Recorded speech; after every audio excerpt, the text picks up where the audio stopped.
Want to pledge? Yeah, we better. Mark said pledge. we're all on. Well, the pledge was after that. We'll go by the agenda.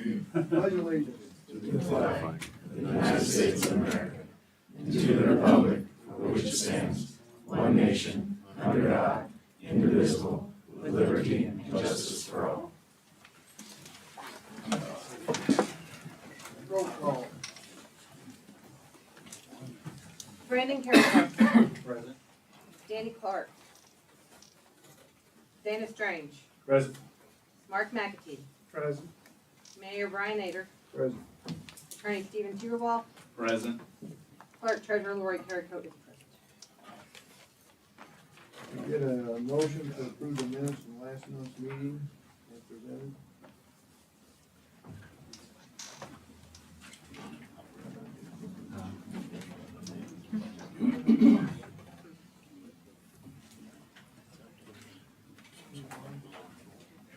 Hey Lori, we're having trouble with this mic down here. We just moved the other one over though. I just moved this one down. We wouldn't talk. It's not coming on, might be a battery thing. Do you want to make a motion to approve the minutes from last month's I'll meeting? make a motion. Motion by Dana, second. I'll second. All in favor? Alright. Aye. Nothing on the old business. Under new business, we got some bid openings for our, booster stations. We'll let Trey with Midwest go through and, I guess before we get started, does anybody want a score sheet?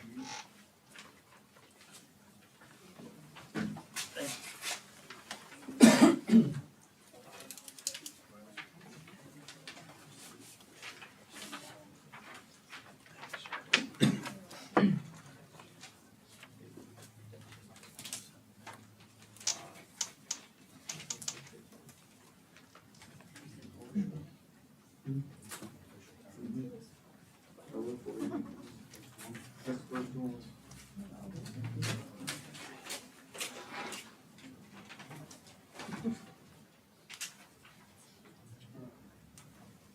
I guess just so everybody knows, this is for the booster station project. It's kind of an existing project. Division 3, it's to construct 2 new booster stations at Scenic Hill and State Road 550. So with that said, I will go ahead and read the first bid, and this is Cooper Rail Service.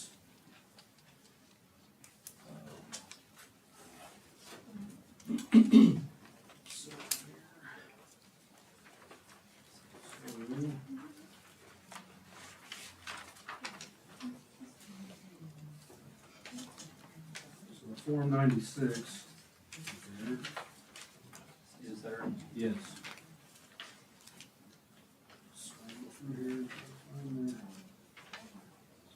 Non-collusion affidavits there, sign.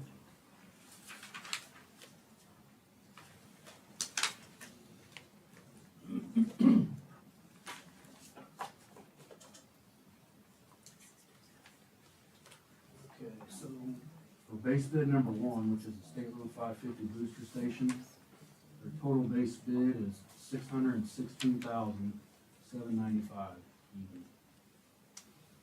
616,795. Yep. Base bid number 2, which is the Scenic Hills booster station, it's $431,385 even.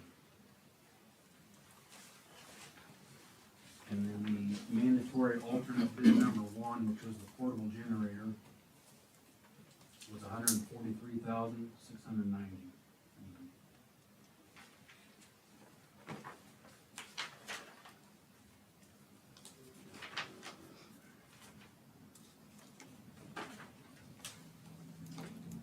Addendums were acknowledged.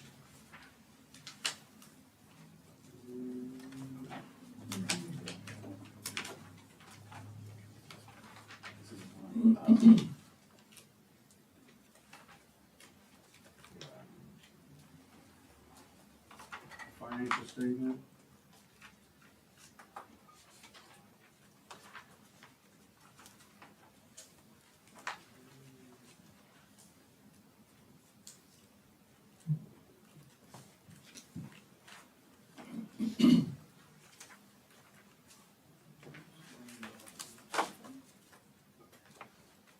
missing something?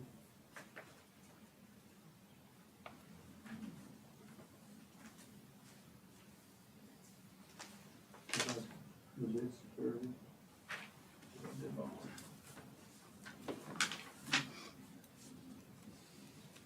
Sorry.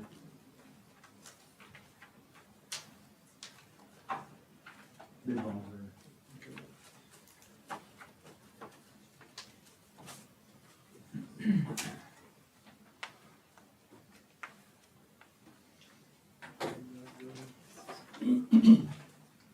This next one is from Dye Brothers.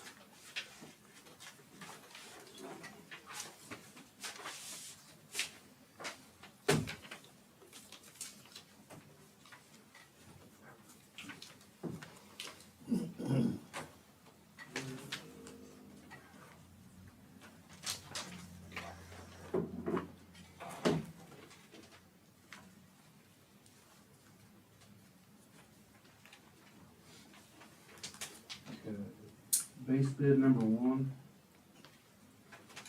550 booster station, 609,000 even.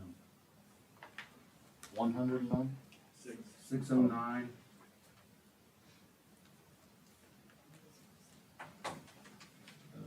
Base bid number two is 293 even.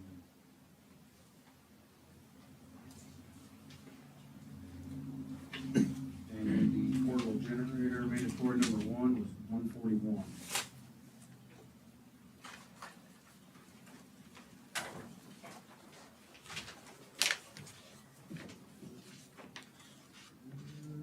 The addendums were acknowledged.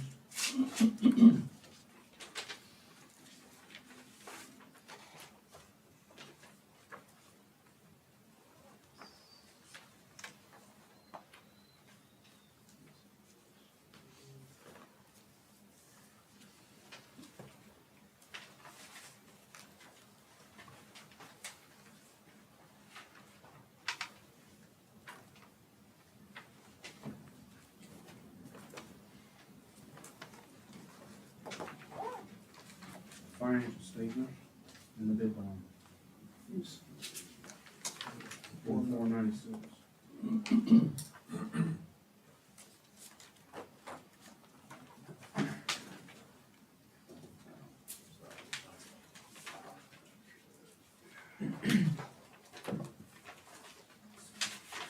Rest construction.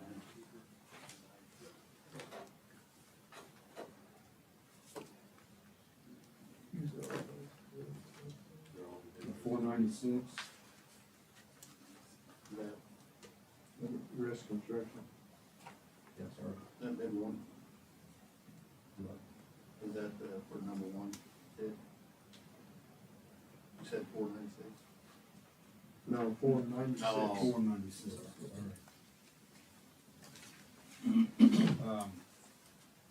The base bid number one, 550 booster station was 441,695. 441, 695. Yes.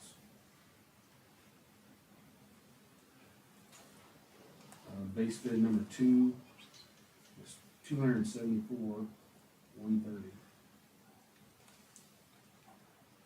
And then the alternate, 135, 325. Well, who was that again? Grass. Grass. Rest? Yeah. Rest Construction.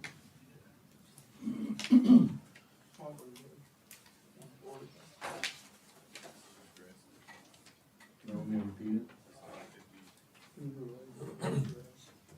So far, they're just going through the things they're talking.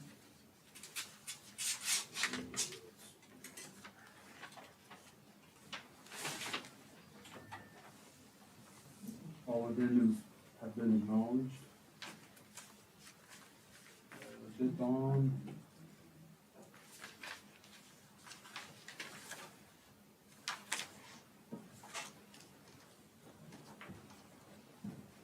Financial statement.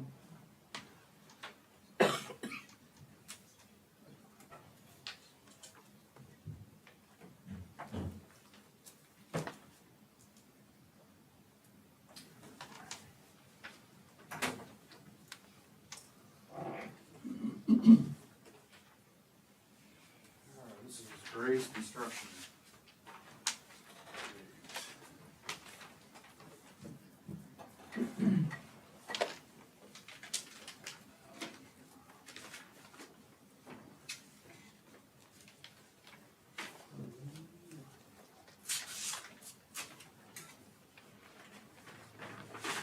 All right, base bid number one, $686,868.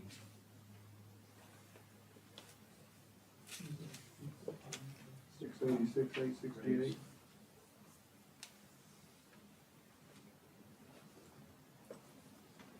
Base bid number two, $454,546.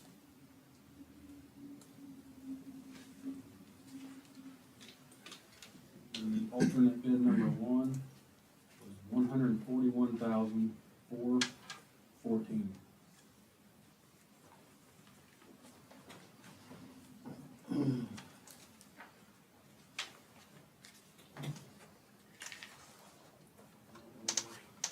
All the addendums have been acknowledged.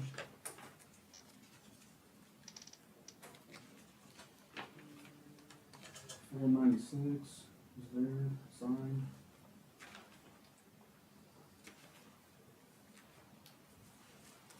Bid bond is there, signed.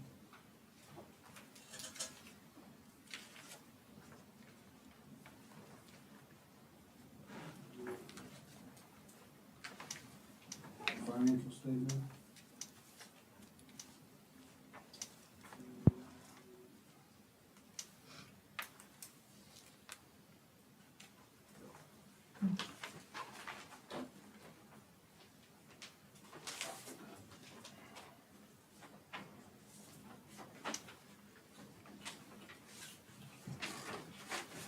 Next one is ISI Infrastructure Systems Incorporated.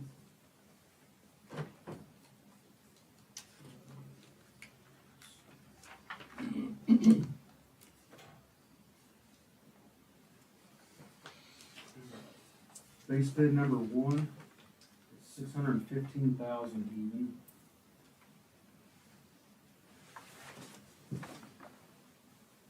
Base bid number two is $273,000 even.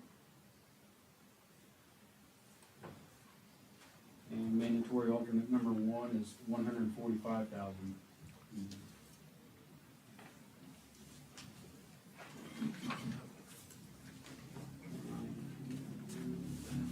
Bid bond is there.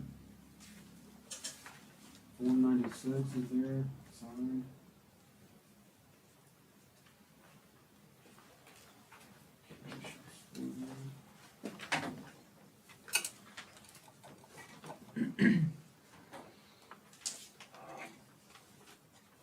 Financial statement.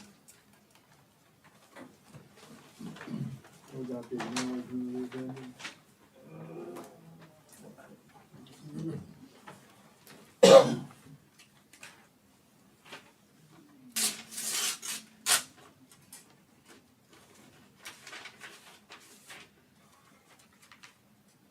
Yes, that's there as well.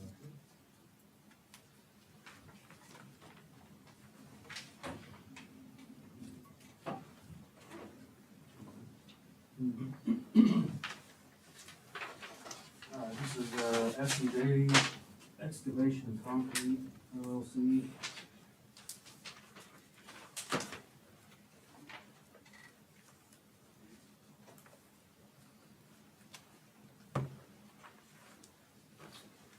Their base bid number one, $597,000.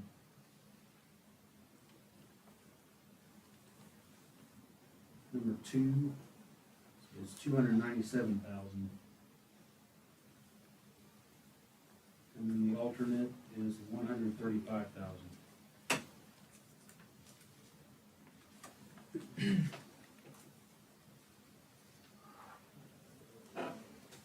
All addendums except 5 were acknowledged.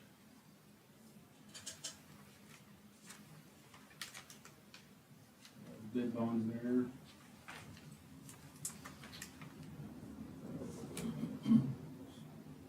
$496 is signed.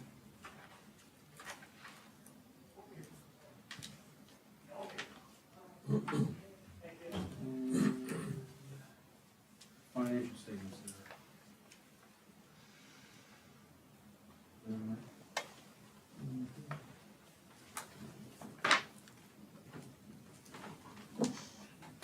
Last one. Shamble and Sons.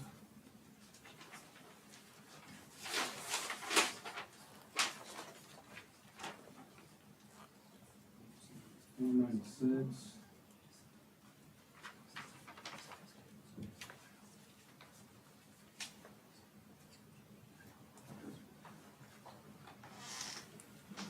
All right, base bid number one is $354,000. Base bid number two is $246,000. And the mandatory alternate one was $130,000.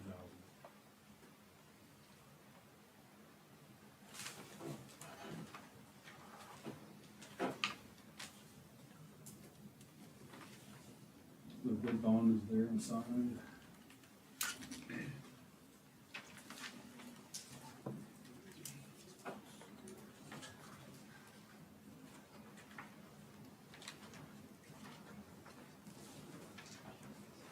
Financial statement is there.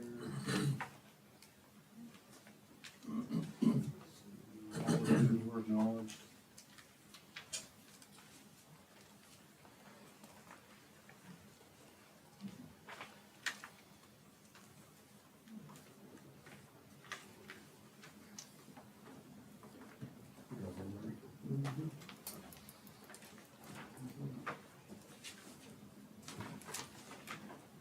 All right, concludes the bid opening for the booster station project. Any questions?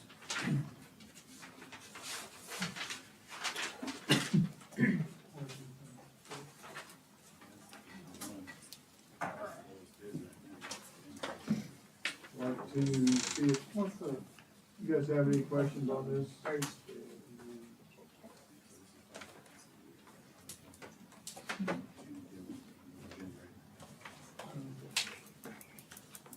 Anybody have any questions on these? I'd like to ask the, board to, let Midwest Engineers go through, verify everything, and come back with a recommendation after verifying everything at next month's meeting. And still have to hold the bids for, what, 90 days? Need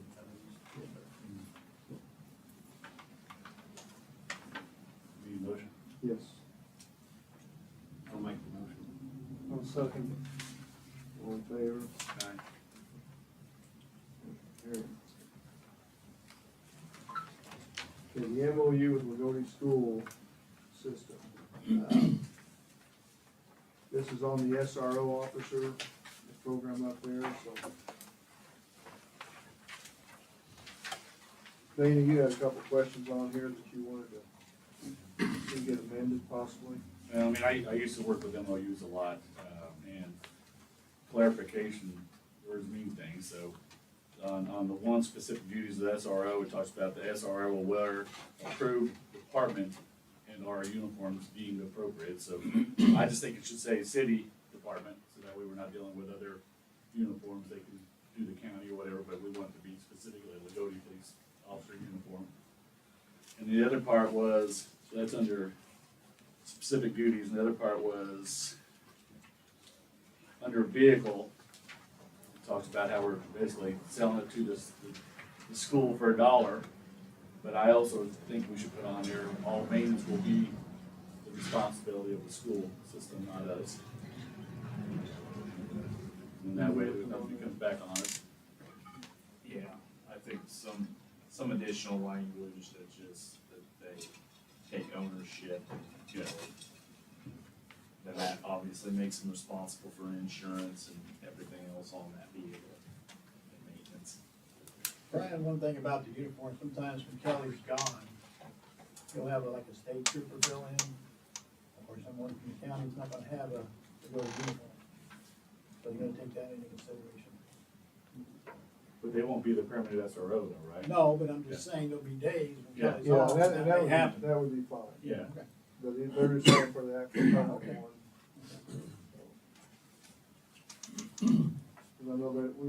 wanna get this done before the end of the month, before school starts, so. And I was just telling the mayor, we could keep the original document, just do an amendment for those two Yeah. things if we want to, and then, because it's already signed by the school. And then that way they can just sign the amendment on Thursday when they do the school board meeting.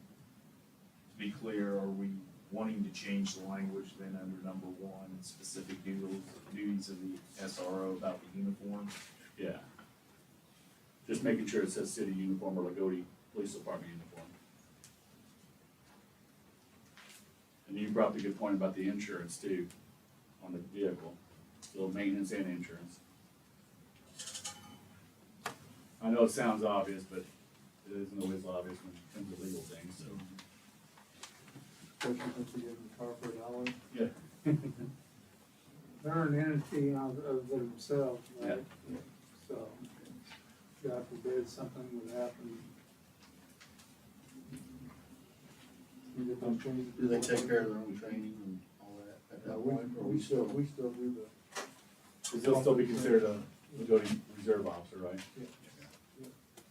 With all their training requirements and stuff.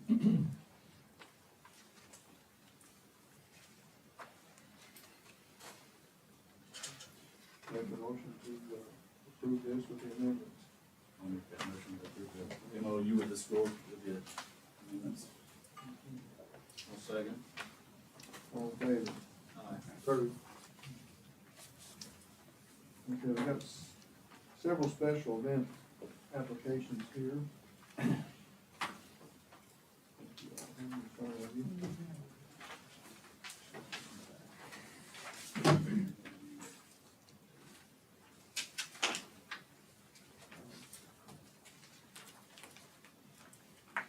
First one is the Praise at the Park.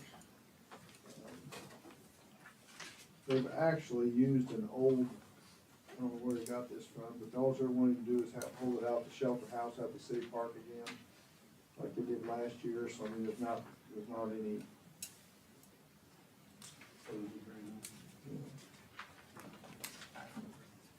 We could go back and ask them to fill out the appropriate one, there's still time, but it's not till September 27th. That would be the best thing to do.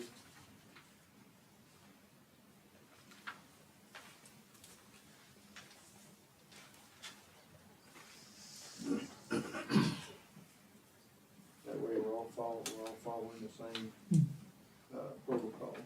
So we can approve it, pending, new application. Because it's the same information, it's gonna put on a different form, right? Where did they get this format? Is it still up on one of our websites or? And they have had a copy from last year, I don't know. Okay. I was just curious, if it's still up there, it needs to come down. I don't honestly know the answer to that, Mark.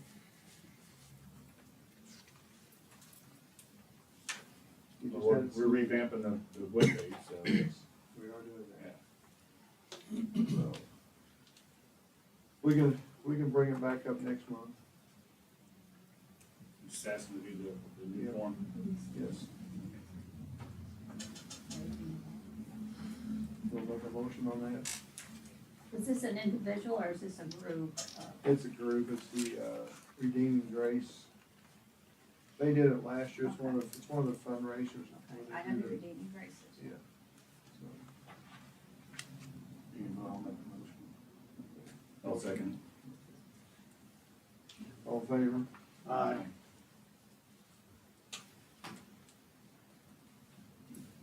Motion carried, thanks. Next one's the McCall Group. They're wanting to,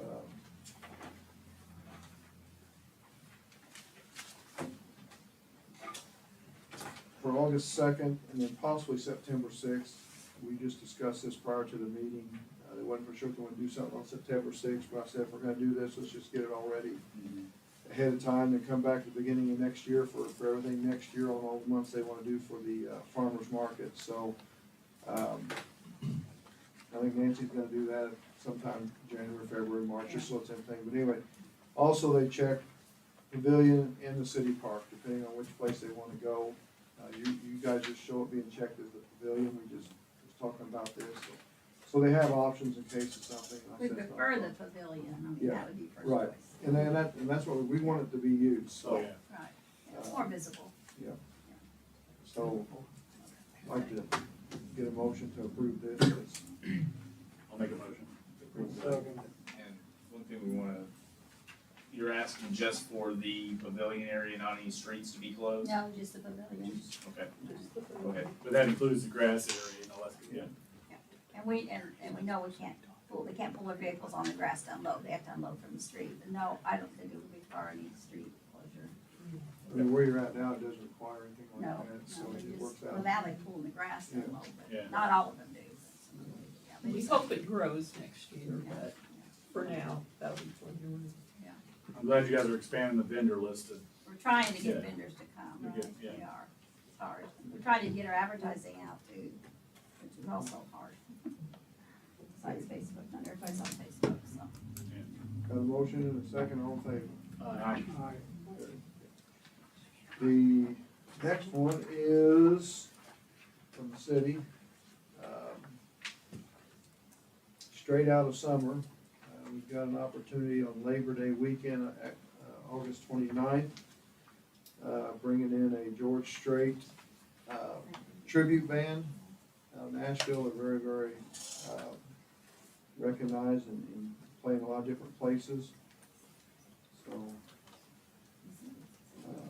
we still have to figure out, I'm gonna say that we're gonna look at closing a couple streets.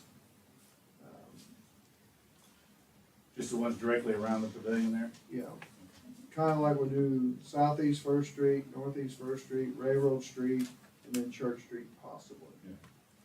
Just like a backwards F, yeah, so, and Better then for foot traffic. close the streets probably by 3 o'clock, until the event's over. So, requesting those streets to be closed. What's the date for that, please? August 29th, it's a Friday night.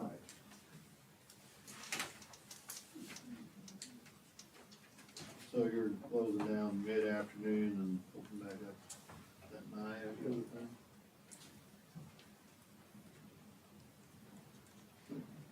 Plan on having some vendors in there and stuff, we're still trying to get all that worked out at short notice. But if we have the vendors, that's the only, we'll just take up to what we can handle in those areas and that's it.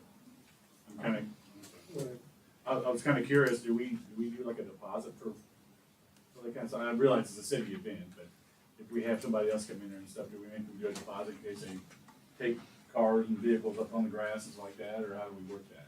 What do you mean? If they do any damages? Like a damage upon For the vendors, Yeah, for anybody. I mean, I know this is a city event, but, I mean, okay. we haven't for Summerfest or anything like that, we've never had any issues, Okay. so. Never an issue till it's an issue. Now, we had a guy last year that decided he wasn't doing anything, so he drove out in the middle of Summerfest with people, and I stopped there, and he just kept going, but karma hit him because he hit a steel post and flattened his tire. There you go. So, we had to go park and wait till the next day to get it, but he was, Well, I'll make the motion to accept, that as presented. okay. Second, We need to get as much use out of Oh, that yeah. down there as we can. I'll second. all in favor? Aye. But I'm supposed to sign for it so we can use it, do some different things. I Plan know on West having Palms has any- got a lot going on that weekend, but I don't think they really have anything going on till the next night, Sunday, so. Yeah. We plan on having any of our winter stuff down there, or? We haven't got that far. You know, we'll probably have some stuff down there, figure out what we're gonna do. Okay, next item, utility adjustments. You had a chance to look at those and. Bo, everything you, They've either been verified by the meter reader or the utility clerks. More the grass and stuff like that, it's kind of honor system. I'll make a motion to accept the adjustment. I'll second. all in favor? Motion carried. Department reports, I guess go first for the last time? Yeah, I'll let you go first for the last time. You can do a scientist for life. 91 service calls, 134 line locates, 326 office calls, 18.2 million gallons of water treated, 627,000 gallon daily average, 7.2 million gallons sold to Davies County Rural Water. Wastewater treatment plant, this is kind of coincidence really. 18.8 million gallons treated, and 627,000 gallon per day average, plants at 63%. At this time, I would like to ask the Board of Works to approve and get approval from the City Council. We had a situation, storm sewer collapsing on East Washington Street. It's been, the catch basin fell apart about 2 years ago. And with the workload we've had and the extent of that project, we haven't been able to get to it. We got equipment, but we don't really have the manpower with the knowledge to get in there and do it right and get out and everybody be in a safe situation. The Southeast 3rd Street is dead end and it's gotta be maneuverable with traffic in and out. But we called a local contractor, Cole Walker, and he gave me a price to complete the project, $19,700. 52.28. But I'd like, and that's complete project, material and everything, building catch basins, tying the lines together. There's 5 or 6 different lines that go into that catch basin. It's a mess. Altogether, yeah, plus you got a gas line right underneath the existing storm sewer. We saw where you look up through the pipe, there's a piece put in, it's clay pipe that's deteriorated, there's a piece of galvanized, I'm assuming that's when they went through there with the water line back in the 80s. And it's hard telling, that's about as far as we could see, it's breaking down bad. And building catch basin and everything's a little bit above our head. So I'd like to ask permission or And authorization. this is considered an emergency repair, I guess? It's been like this. Well, Before we came in But office. it's actually collapsed over this time, right? pardon me, It's collapsed now, right? it's not getting any better. Yeah, I mean, it's, And we've had so much rain, this, I mean, it's ridiculous. But yeah, it needs to be fixed. And then the board, the council figures out how to pay for it, I guess? Well, it comes out of the, well, we've got money in our storm sewer, or storm drains and stuff like that. yeah, I want everybody to be on the same page. I want everybody to be, approve it and be happy with it. I'll make that motion then. I think it'll get done a lot quicker and Yeah. safer manner. Got a motion by Dana, second. No second. All in favor? Aye.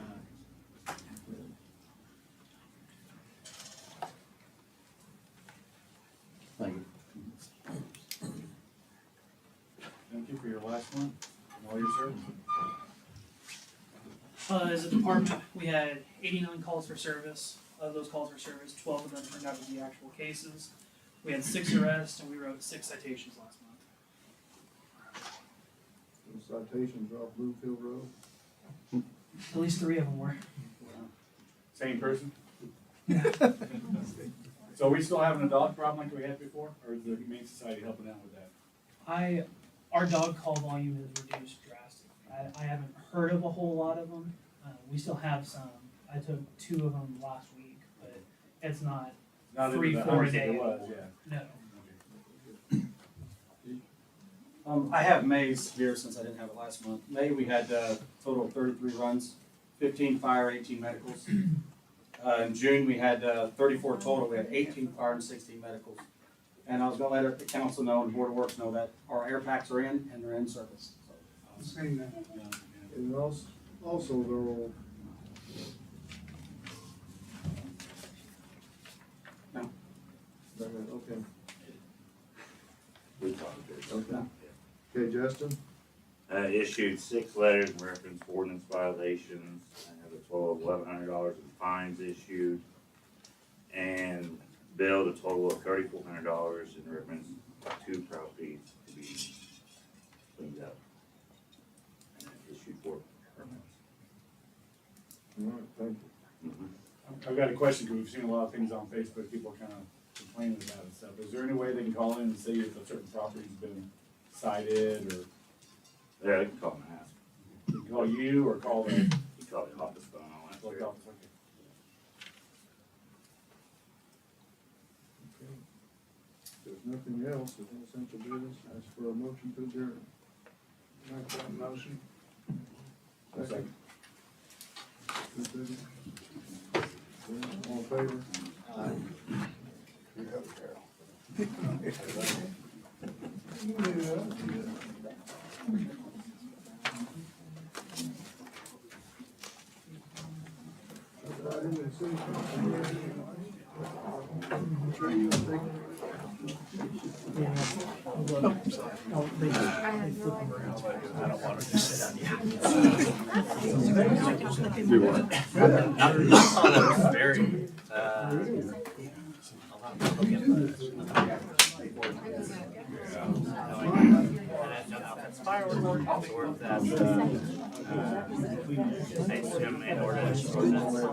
She owns, remember the 2 buildings? Yeah. She owns them. This is the regular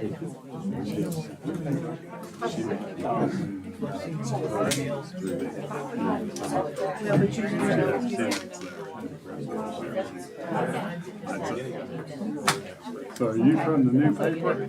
The newspaper? No, we work on the city's website. What? The city's website?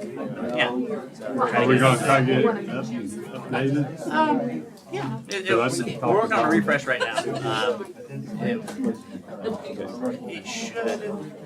So there's new stuff on it. The city council and board of works members are not. Yeah, it's a. I mentioned that to Brian the other day, I said, life is longer. Yeah, it's. I mean, the cities, Yeah, it's a process. Yeah.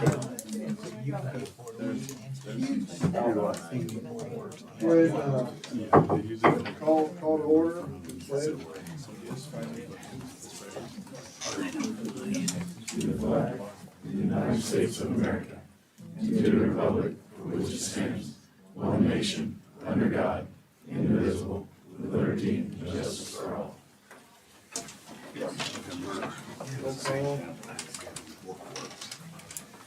Engelmann. Carol Ragiel. Dave Smith. Here. Jeremy Holland. Here. Mark McAtee. Mayor Brian Nader. Present. Attorney Stephen Tinkerball. Present. Clerk Treasurer Lori Carrico is present. Got a chance to look at the minutes from last month's meeting, so we can make a motion to approve those. I'll make the motion. Second, Second. all in favor? Okay, next item up is the claims. Got a chance to look at those and make a motion on the claims. So, please.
a motion to accept the plans as presented. Second. All in favor? Aye.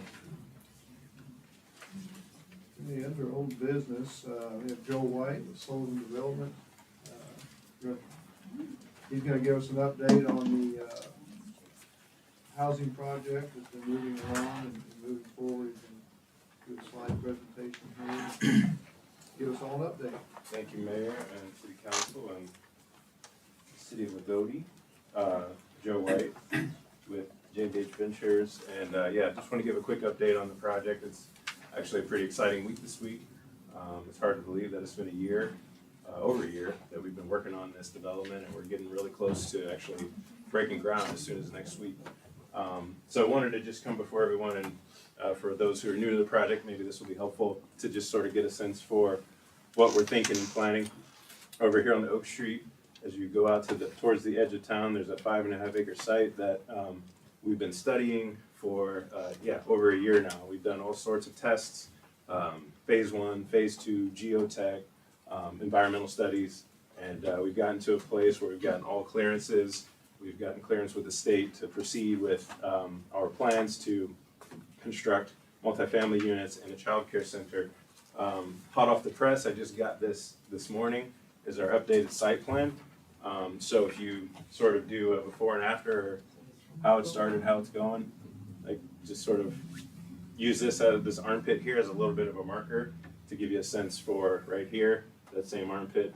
This is how the site's gonna lay out with Oak Street being right down here. So really excited about how this is all coming together, the personality of this development, the amenities of the development, starting with the daycare.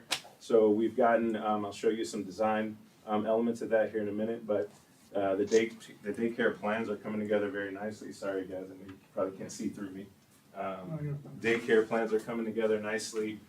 We are interviewing a couple of operators that I'll be able to share more about later. We've submitted MOUs to both of them and are going to be moving to a term sheet for them to operate the space. But highly qualified operators, licensed, they know what they're doing. They're able to provide daycare service and before and after school service for kids. And that's a public amenity that's available to all of Loogootee. And there's no like special access or anything like that with the apartments. It's truly a public asset. Just as the park and pavilion are right behind here, this is a public park and, public playground and pavilion that folks in the community will be able to access, and of course the residents of the apartments as well.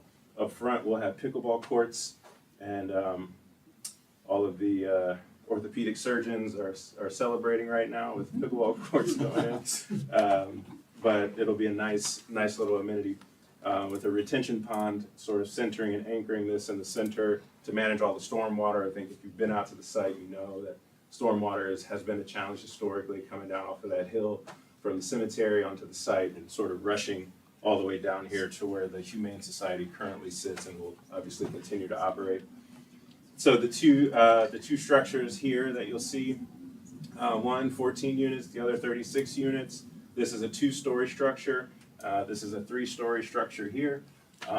There are ADA accessible units in this building here. We've got plenty of parking throughout, about 112 parking spots, and we've been required, I think we were required to have 75.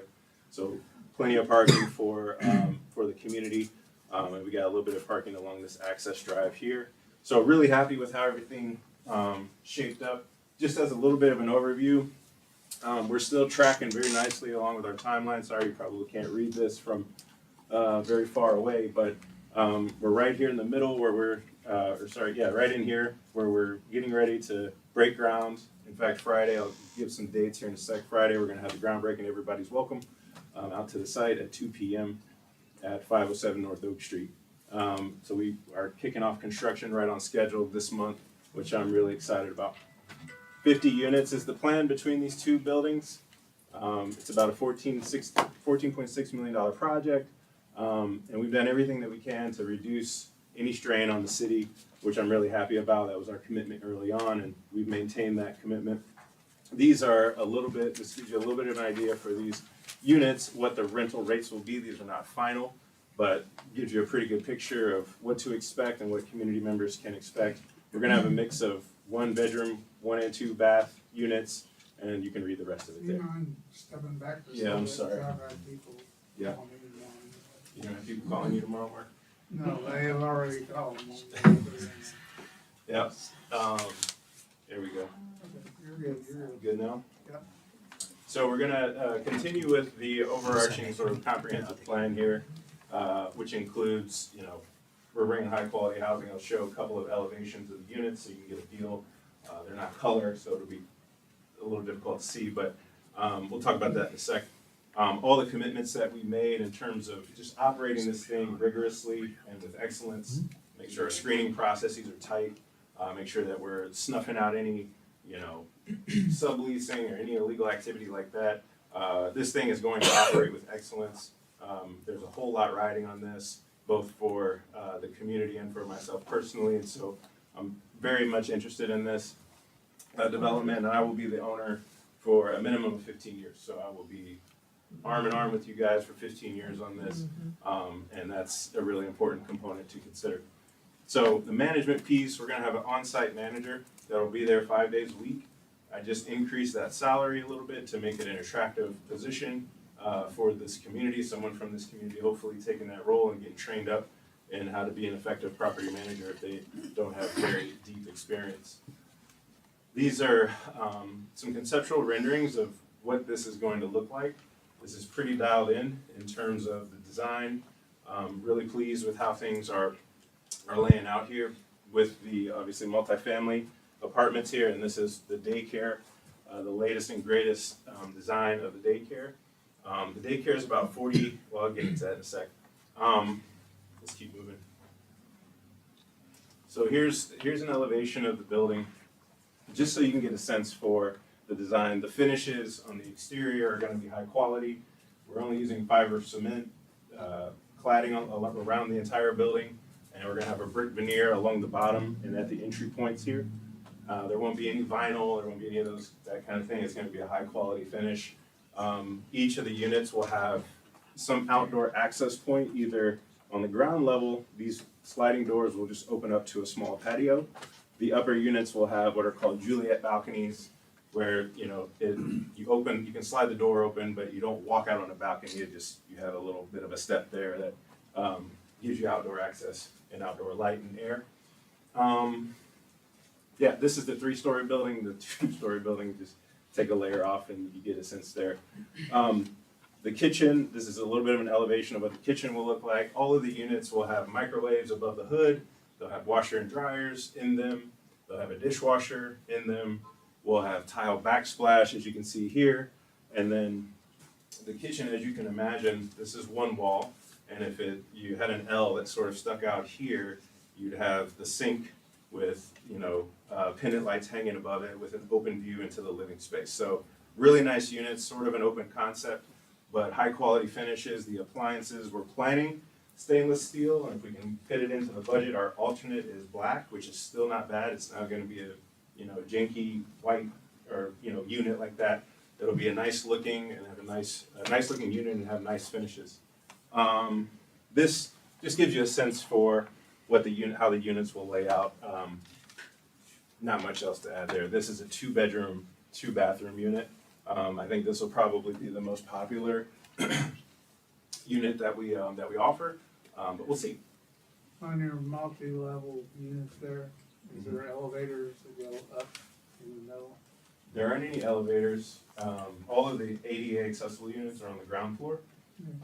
And so for the 3-story, until you get to 4 or higher, you're not required to have an elevator. 4 stories or higher. This is just, again, another snapshot of the rental rates. Again, subject to change slightly, but wanted folks to just point your attention to the blue boxes, sorry, Mark, where you see the units, and then you can see the asking rental rate. That's the rate that approximately, I can caveat that, approximately what we'll be offering, maybe a little lower, we'll see. And then the income limit there, which essentially indicates if you're in this income bracket, you know, and you want a 3-bedroom, 2-bathroom unit, and you're making $55,000 a year, you can access the unit up to $59,000. So every year folks will have to submit income documents because people have to pay rent. This is not Section 8, we're not doing that here. People have to pay rent, they have to pay a portion of the utility. We offer utility allowance for a portion of the utilities, but there's certainly a responsibility and an income requirement for the folks who are accessing these units. What about HOA fees? No HOA fees for the tenants. You don't own them. Yeah, So utilities are not included in your price Correct. range there? correct, yeah. We offer a utility allowance here. That's what we'll offer, but folks will be responsible for the balance of their utilities. So that's 50 separate water meters you're putting in there? Sorry? That's 50 separate water meters you're putting in there? And 50 separate electrical meters. Okay. Yep. Okay. This is the daycare design here. I'll get out of your way, Mark, in a No, sec. you're fine. This is just a zoomed in version of what you might imagine it will look like. This is a private playground specifically for the kids that are at the daycare. Obviously, we need separation and safety there, so that'll be a fenced off playground for those kiddos. And this is the current design of the childcare space. Today, the way this design lays with 3 classrooms, and we're calling this a multi-purpose room, we can serve 58 kids in the 2.5 to 5-year-old range. So it's a nice, I think, injection of seats for kids in the community. Again, I mentioned earlier, we're interviewing a couple of operators, getting deeper into conversation with these groups, should be getting to hopefully some real paper exchanged here soon and get to an agreement. We'll start building this concurrently with the apartments. It just creates nice economies of scale there while you got the lumber crews mobilized, build it all at the same time. So we'll work through that. So this is mostly just for toddlers, no infants, because you said 2.5 to 5? It's still TBD a little bit. That's what we're working with though, to try to maximize the number of seats. The Jennifer Meyer from the Martin County Foundation Partnership. We've been talking a lot with her about like what is the actual demand, like how many kids or how many infants are there, to make sure that we're setting ourselves up for success. Daycare operations is hard. Yeah. I'm learning. I've never run a daycare, I've never built a daycare, but pretty straightforward to build it. But the operations side is pretty complex. Just even recognizing some of the policy changes at the state level with the reduction in vouchers and things like that. So childcare vouchers. So right now we're modeling 58 kids in that 2.5 to 5-year-old range. Okay. One thing I do want to note for the council especially is in talking to the sheriff's office about addressing, the daycare parcel, and this is confusing, unclear, so I created this just so you can get a better picture of the site here. Again, a little bit of an overlay. So the daycare parcel will actually be a separate parcel on this property. We took that through here, replatted the whole site. The third parcel, lot 3 over here, is the Humane Society. It will be retained by the city. And then the larger parcel in the middle is obviously where we're gonna build the apartments. The addressing, because of the house to the west, which the address is 503, and the address to the east, I can't remember the exact address number, but it worked out that the sheriff's office said the best thing to do is address this as 505 North Oak Street, the larger site 507 North Oak Street, and the Humane Society at 507.5 North Oak Street. And so that will be a minor change to their technical address, 507.5. Obviously, in terms of mail and deliveries and those kinds of things, we'll all work together and collaborate. Obviously, our on-site manager will be able to manage anything that comes to the building that should go to the Humane Society. But did want to note that, again, coming from the sheriff's office, as sort of the recommendation to make sure that we were able to get distinct addresses for everybody. I think that would be confusing. This, sorry. If you do 507.5, I think that will probably be very confusing. Oh, Rosemary, my garage is detached from my house. It's at 402.5 on it, and the house is 402. Oh, I understand. Yeah. From a delivery standpoint, we'll be able to make sure that everything makes it down to the site. This is just a quick snapshot. One of the most important things, I would say, the underlying vision of all of this, anytime we discuss the developments, it's like, what are we trying to help people achieve, or what are we trying to create? What type of value are we trying to create for folks? Obviously, quality and safe housing is what we're building here. But we want to see people move towards home ownership, where there's an appetite, a wherewithal, and interest in doing that. And so we've put together a continuum of support and resources. We're talking to many local partners to plug in on these different functions to help people, again, who have the interest in ultimately owning a home, to take that journey towards home ownership. So starting with the child care, obviously we discussed soft skills training, job training, financial literacy, and ultimately home ownership. We've got different partners and folks locally here that have agreed and are very interested and excited about plugging in. And we have a community space, I don't think I talked about that earlier, in the actual building. So we'll be able to host classes, and trainings, and things like that on site for folks and make sure they have the resource, again, if they're interested in, nothing's mandatory or required by any of the residents, but if someone moves in and they're like, I just got a job, I want to figure out how to own my own home, and we know the power of that and what it means for a community when people own their homes. Last slide here is just a few key dates. Friday the 18th, we'll have a groundbreaking ceremony on site at 2 p.m. And again, everyone's welcome. I think it was posted on the city Facebook page, the invitation, so everyone's welcome to come out. It'll be a quick ceremony. We'll have a couple of speeches, and then we'll turn some dirt over, and you can join us in that activity as well. We're anticipating construction will start next Friday. We should have some heavy equipment already mobilizing out there here soon, and we'll be ready to get some dirt moving to try to get that building enclosed before the winter months come and it's cold, because that's when things can slow down if the building's not enclosed. So we're gonna hustle to get that thing up and wrapped and ready to go. We're estimating again construction completion by November of next year. The contractor's telling me 15 to 16 months, so I'm going with about 17, 18 months on that. And so we're gonna do everything we can to stay on schedule. But I'm really happy with the group that we have gearing up to build this. And they've also been very engaged with local subcontractors. We hosted a subcontractor meeting up at Crane not too long ago. I think they had probably 36 local contractors and folks from Loogootee and Martin County participate in that and interview and talk through their particular area of expertise. We're anticipating leasing beginning around July, August. We like to time that up with about 3 months before we get, COI, certificate of occupancy, not certificate of insurance, certificate of occupancy. And so, we'll target that July, August range.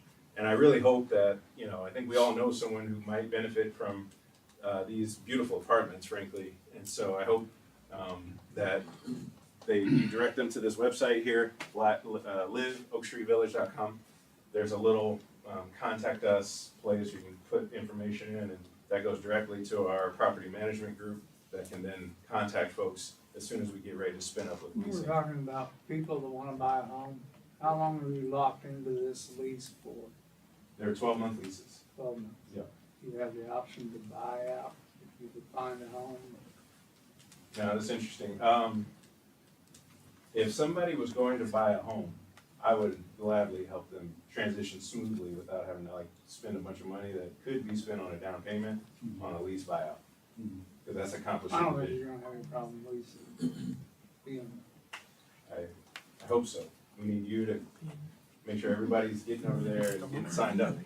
Because this is for Loogootee and for Martin County. So, all right, that's all I've got. Any questions? Yeah, Dana? Yeah. Sorry. Go ahead. So the city has access to these slides, so we can build a pump up campaign for Friday? Yeah, I can. What I'll do is I'll send all the pictures. Yeah. I think that's what people really like to see. Yeah. I'll share the pictures with the city, and you can put them on the website, circulate them. Yeah, Pump everybody up and get them out there? Absolutely. Awesome. Do you have a time when they can start and stop construction during the day? I mean, it's not gonna be a night construction, is it? Oh, right, no, it's, Yeah. it's not gonna be, we're not gonna be, you know, Cause I live in the neighborhood. yeah, there are some things that we're gonna have to do during the day, right? You know, we're gonna have to use what are called geo aggregate piers, right? Like that, we're gonna have to pound those into the ground, but it's a temporary thing, it won't be happening at night. Yeah, we've talked a lot about, you know, how we respect the community and the neighbors, especially with even traffic patterns where construction traffic's going in and out. We're trying to be sensitive to those things for sure. Does there have to be two access roads into this place? There's not, But does there have to be one or just two? no, we just have the one all the way at the, sort of the mouth there. And then you got, obviously you got the private parking On here. the west end of that street and get having their ambulance run. Sorry. The fire department Fire. has something to say about that. Yeah. You're saying what if there's a fire run here? On the west side, before you get to the new apartments, what if there's a fire Oh, I out see. there in one of those homes? How are we gonna get emergency vehicles in? From the west? Are you saying there's a fire on North Oak Street Yes. off of Bloomfield Road and they're blocking all access to the apartments? Right. Yeah, that's what I And think. you get an emergency run, how you gonna get to it? Yeah, that Just could a be, question to could- think it about. could be, yes, it could be a challenge, you know.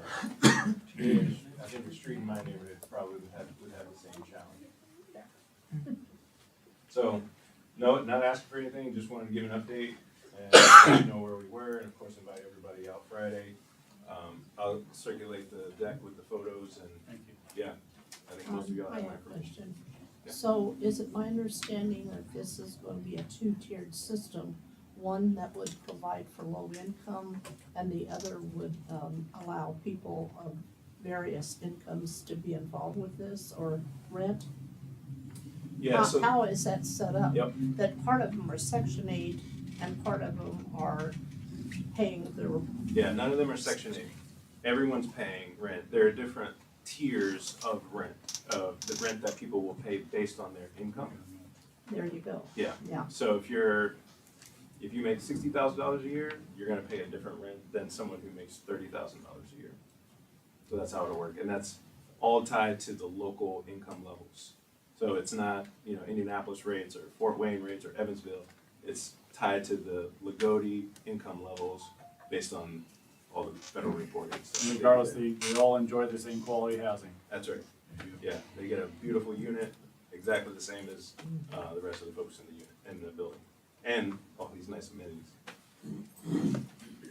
All right, any questions from the council? All right, very good, thanks again for your time. Well, Joe, appreciate you doing that, and I also want to compliment our city employees because with the Summerfest, water leaks, sewer taps, and all this stuff that happened in between us, we had a deadline on a MOU with Joe and the company of getting that all cleared out by July 3rd. And We made Bud we had a few We'll be things, that we overachievers. were 99.9% done at that point. I talked to Joe, said his fees is not a problem, so, I can't, express the gratitude of what our city employees were able to get done because it was a major challenge with everything else going on in a short time period with everything else we had going on, so, I wanna give the, employees a very good shout out or big shout out for what they've been able to accomplish and get done. People have no idea what's going on, we had different things, so anyway. We go on to the next item on the old business is Dean here with Westler? No, but I. Okay. I kept looking for Dean, I didn't see him anyway, got Westler Engineering here to come back and explain what we were talking about the last meeting, before last meeting. Yeah, if I don't, I'll step out first. I know that there's been a lot of conversation about the expense of the SCADA project, and I completely understand that and want to focus on priorities. So with that being said, Brian Wessler Engineering was already scheduled to be here, so they came ahead. And our conversation is about downsizing the project, keep moving forward with it, but at a more acceptable price. But not take anything out to have to come back and piecemeal it into it later. I don't wanna put something in now, and in 2 years, we come back with upgrade the project, add to it, but have to take something out, put something new back in, if you follow what I'm saying. I want, whatever footprint we put down, I'd like to be able to have it established to build on instead of eliminate and bring other pieces back in. But in order to keep our costs down, we've discussed, and we're gonna continue conversation to try to get it more affordable at this time, because I know we've got some other expensive priorities, the lift station on Butcher Boulevard, and some other I&I issues. But to keep moving forward, I'd like to be able to get the footprint started and get a partnership working together. There are some things that are necessary that's in this project to be repaired, and that has been established in this project, so. Can't really follow up much more than that. If you guys have any questions to hit a little bit on what Bo said, we can scale this back in order to build it later. There's nothing that we would put in this and we can work on cost. And the nice thing about SCADA projects is there's 1,000 different options, if you will, and we just got to find the right option here that'll fit the budget. We can pull a lot of costs back by removing either sections of the project that can be built upon later, and it establishes the foundation in which you can give your operators the visibility of the plant, so that they can see some of the key process indicators for the plant, and then operate that. And I can say that moving forward, I'd say in the next 5 to 10 years, in your next projects upcoming, if they're plant associated, SCADA will probably be, most likely, be put into the project. We all know that if it costs $300,000 now, it's gonna be $500,000 5 years down the road. So it's just kind of opening up the window, save a little money now, and have something to grow on later. So you wanna give us the Pacer model at this particular time with the ability to grow to the Cadillac later on? We can do that, yeah. That's the nice thing about the platforms and the equipment that we use. They're all industry standard, they're all modular and scalable. So, if we don't wanna enter at the price that we have now, we can certainly enter at a lower price and build upon it later. That can be done. So without making any decisions, I guess in a nutshell, we're gonna continue our relationship and conversation and try to bring back something to the table that's affordable and workable and still something we can build, put together in the future. I'd like to get a time frame just to get it from point Thank A you for your time. to Z, you know. You said time frame? Well, just what it would be like if we start out now with the Pacer model, how much, do so much this year, next year, till we get to where we need. Sure. Yeah, we can lay that out for you. That'd be very helpful. I'll make a note of that. Thank you for coming. Thank you. Appreciate it. I know we got the budget and everything coming out there. Eventually, here we gotta go through, but we need to figure out, bring Hannah Marshall up to the, position of street department head, on a pay. It's public knowledge, anybody can look at what the pay is, okay, so it's not currently 19.48 an hour. But you're gonna take the position, that's a lot of added responsibility and everything, so I was make the recommendation of jumping that up to $22 an hour. And then after 6 months, see where it's at and then figure out where we wanna be at 6 months. For anyone at this particular time, but, he's very qualified to be in that position. Bo is getting ready to walk out the door here on us, on retirement. Run. He'll still be here, but. I'm walking, I'm running. Yeah, but, we gotta do something with Daniel as well, because, Daniel Schultz will be stepping up and taking over, but we can't really do a lot until Bo officially runs out all his time and everything, but with Hannah, we need to get that transition going and get it in place. But there's always something coming up. So I'd like to see if the council would entertain what I just put out there as far as the pay scale. And like I said, 6 months down the road, we can go back and look at, where it should be or ought to be, or have some discussions on it.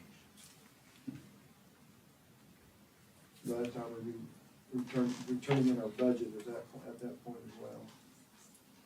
Part of that budget, I believe, we've discussed with Lori, we'd like to see these department head positions have like a entry level to the top instead of just one salary cap, based on experience and all that. That wouldn't pertain to this position, but it would be going forward. Actually, it needs to go on almost any position we have, because you can hire someone and they may have 10 years experience in what we're looking for, that's worth more than coming in at entry level too. So that's something we've talked about, we gotta look at, I guess. A lot of places, they do a wage from like, and I'm just throwing this number out there, $14.50 an hour up to $25 or $28 an hour. So you've got a little bit of variance there and give, depending on that, the qualifications that person has. Hey, Brian, does the ordinance doesn't have steps in it anymore, like it used to have steps for different? It's got the positions? steps on that, it does have that, but we're looking at changing that because it's, I think what they're looking at is continuing with the steps, but having a window of pay, like you said, $15, $20 an hour. So that somebody that comes in experienced, with a little bit of experience, could make $18 an hour. That's a step Or one. somebody that comes in with no experience and make $15 an hour. So within the step, then there would be a Yes. bit of a. so that's one thing we're looking at, so, yes. Cause we've had some people wanna come here, but when they look at the pay, I mean, they've got the experience, and they're like, well, can you give some more, like, not the way it's set up. Did they look at the benefits though? You I guys know don't we- advertise the benefits. we do have good You really benefits. need to. The benefits here are You know, tremendous, they anybody look will at- tell you. They that. do look at the benefits, but still, it always comes back to I pay. know. During the interview process, I've always bragged on the benefits that we have here, but, and today's kids, they don't care, they don't care what the benefits are, they want that weekly, what Well, am I then gonna make at the end reduce of the their pay period? benefits a little bit and give them some more money in their pay. Don't care when they have kids. Yeah, you reduce their insurance, don't pay as much, or you have different, so, if they're not interested in retirement, and I know the state makes you do the retirement thing, but if they're not interested in things like that, then we'll reduce this and they can have more per hour. There would be some negotiation there. I know she's thinking about retirement when they're 25, 30 years old. So the council will entertain a motion.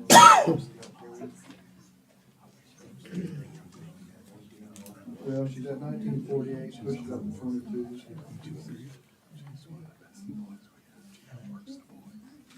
And she's been stepping up and everything, she's working.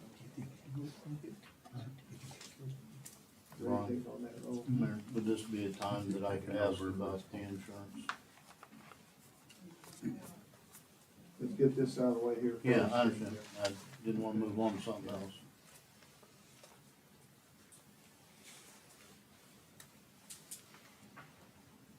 I'll make the motion, it's a $3 raise, she's in front of it.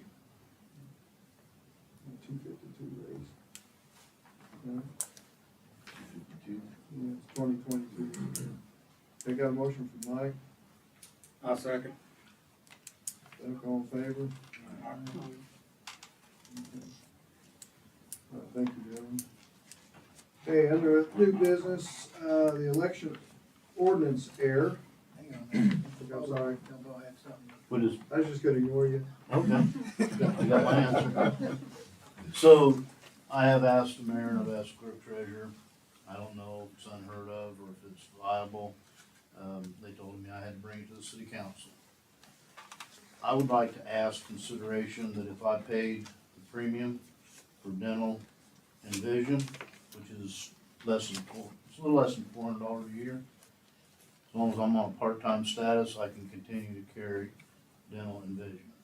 I don't know if you have to make something special for me, because I'm the only one, or if it's a policy that you have to set, I don't know.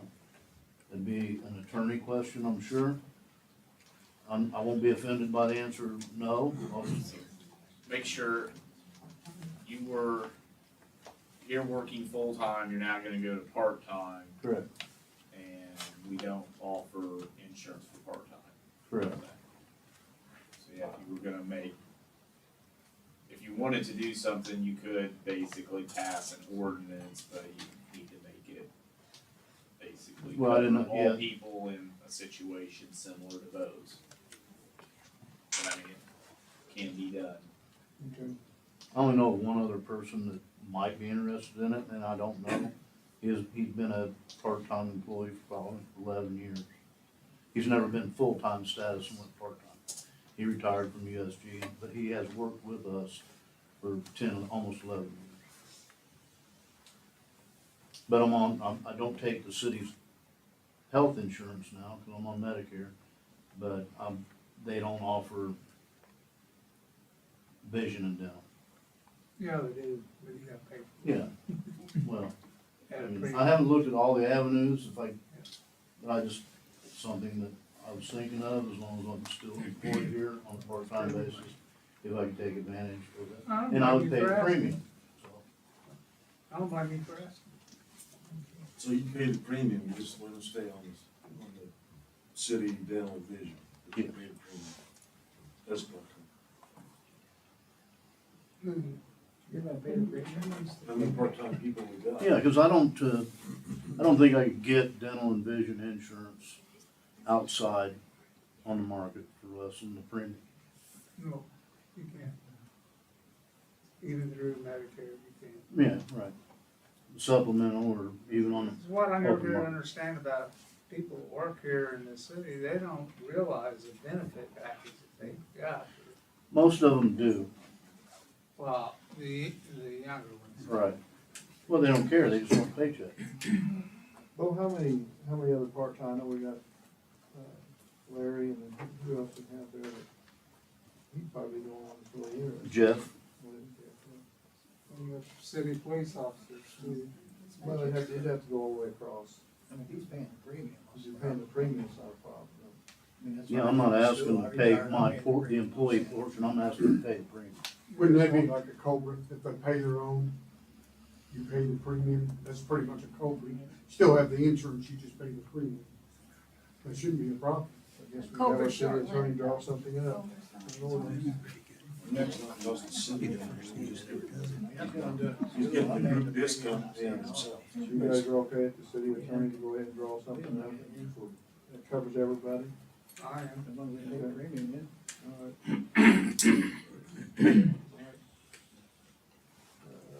Yeah, no, I retired out of federal We said we do all that government. information. We do a reading. Dental, gotta go out and buy your own. Never was included. Okay, Taylor Tech Solutions. No, you skipped something. Oh, man, I tell you. Okay, election, I had checked it off, but then I got recalled, so, okay, the election ordinance error. Alright, want me to take this? Oh, most definitely. Wow. Alright, so we have an ordinance number 20226 that was passed December 12th, 2022 that changed the election, the year of the election here, and made it a 3-year term. And it was done so pursuant to Indiana Code 3107 2.9. The problem with this is this applies to towns, and obviously Loogootee is a city.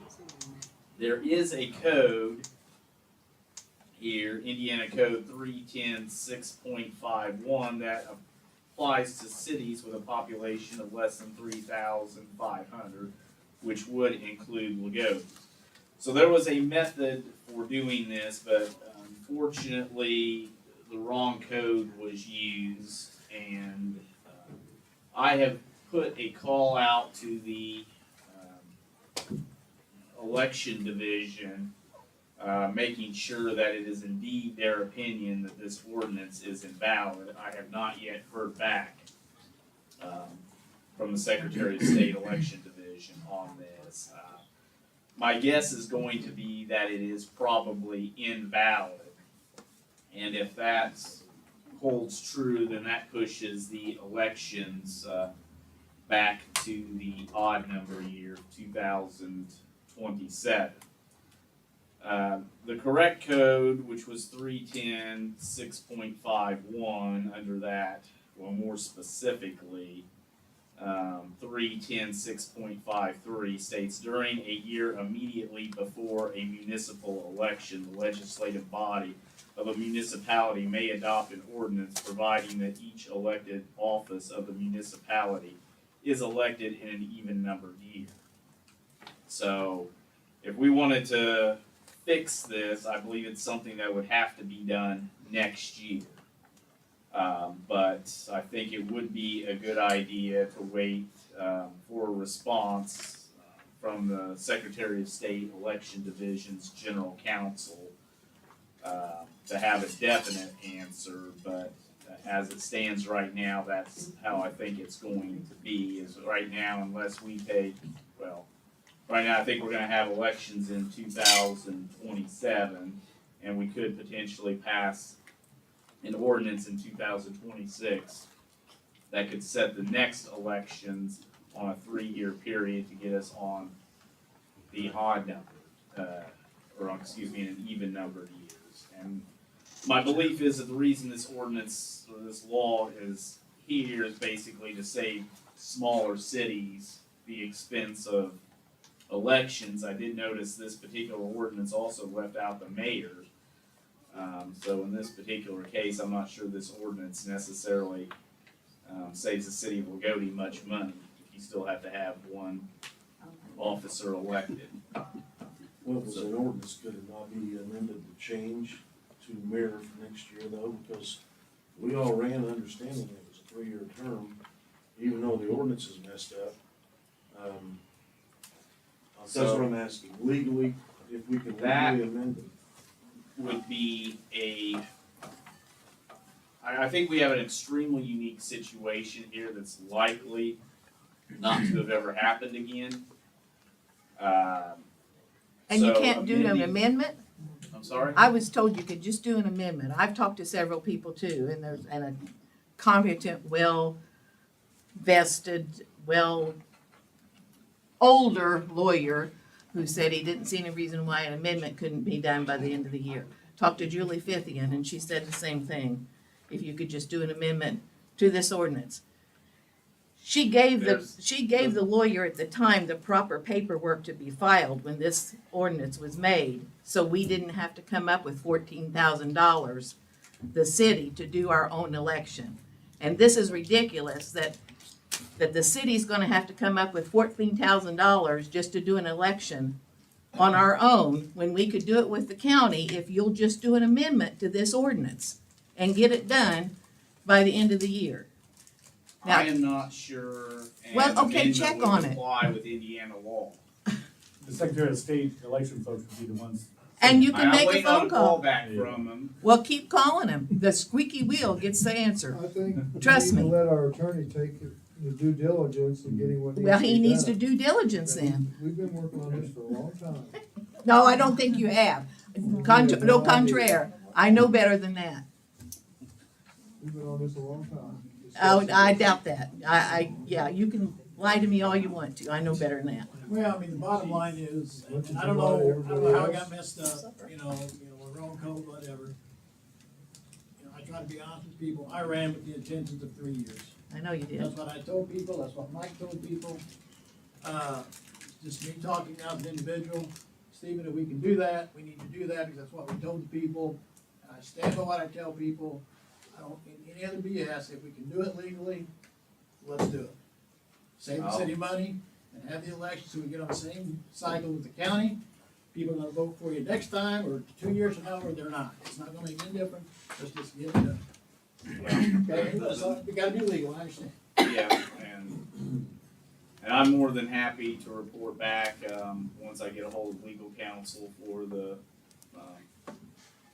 elections division here, and make sure that everybody is on the same page, and, but like I said, I don't know of any time something like this has ever happened, so it may be a first impression for lawyers and judges.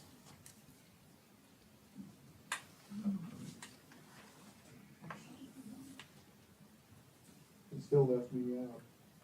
And we'll update the public as we go along with the meeting. Yes. Well, trust me, we're not gonna have a special election just to elect a mayor. They're not gonna fork out $14,000 just to elect a mayor just because they left you out. Passed, it would be that way. They'll have to Because redo the whole mayor- thing. because the mayor was left completely out of it. Well, then they'll have to put him in. Appreciate you remember how that was written there. It was not written with that intent, it was written with the intent, but I'm just trying to, I just asked that question, so I'm gonna have to, I'm not for sure. Because I was told to, paperwork was given. We went through several attorney, I don't believe it's Mr. Lett, but, we had a couple before him, so I don't know.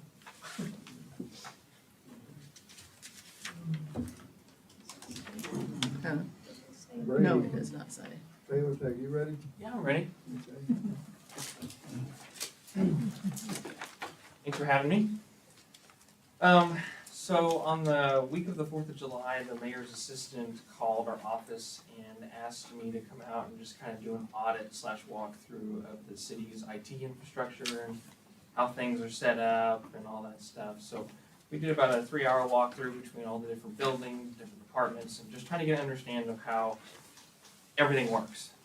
So there was about 4 key issues that I saw that I wanted to present tonight, and hope we can make some changes so we can have a better cybersecurity footprint and just all be a commercial business. So number one is we only have about 4 people using Loogootee.in.gov email addresses. Everyone else is using personal Gmail addresses and Yahoo addresses and Frontiers to do city-related communications. It's a pretty big problem because, one, we don't own Google, we don't own Yahoo, and so if somebody was to accidentally delete an email chain or whatever, it's not archived. So it does not comply with public record laws. If we all switch to the Loogootee.in.gov, I can set policies to where even if a user deletes an email or whatever, it is retained on the back end forever, as long as I set 7 years or whatever the law is. Also, we can't manage it at all. So if somebody leaves and they don't tell us the password to the LoogooteeUtilities@gmail.com, it's gone. We can't get into it. There's no way to get a hold of Google or Yahoo to get the password changed. So I'm proposing, and I reached out to the company that we go through to get the email licenses, change the quantity from 4 to 25, and every employee that works for the city will get a Loogootee.in.gov, so we are in control of that.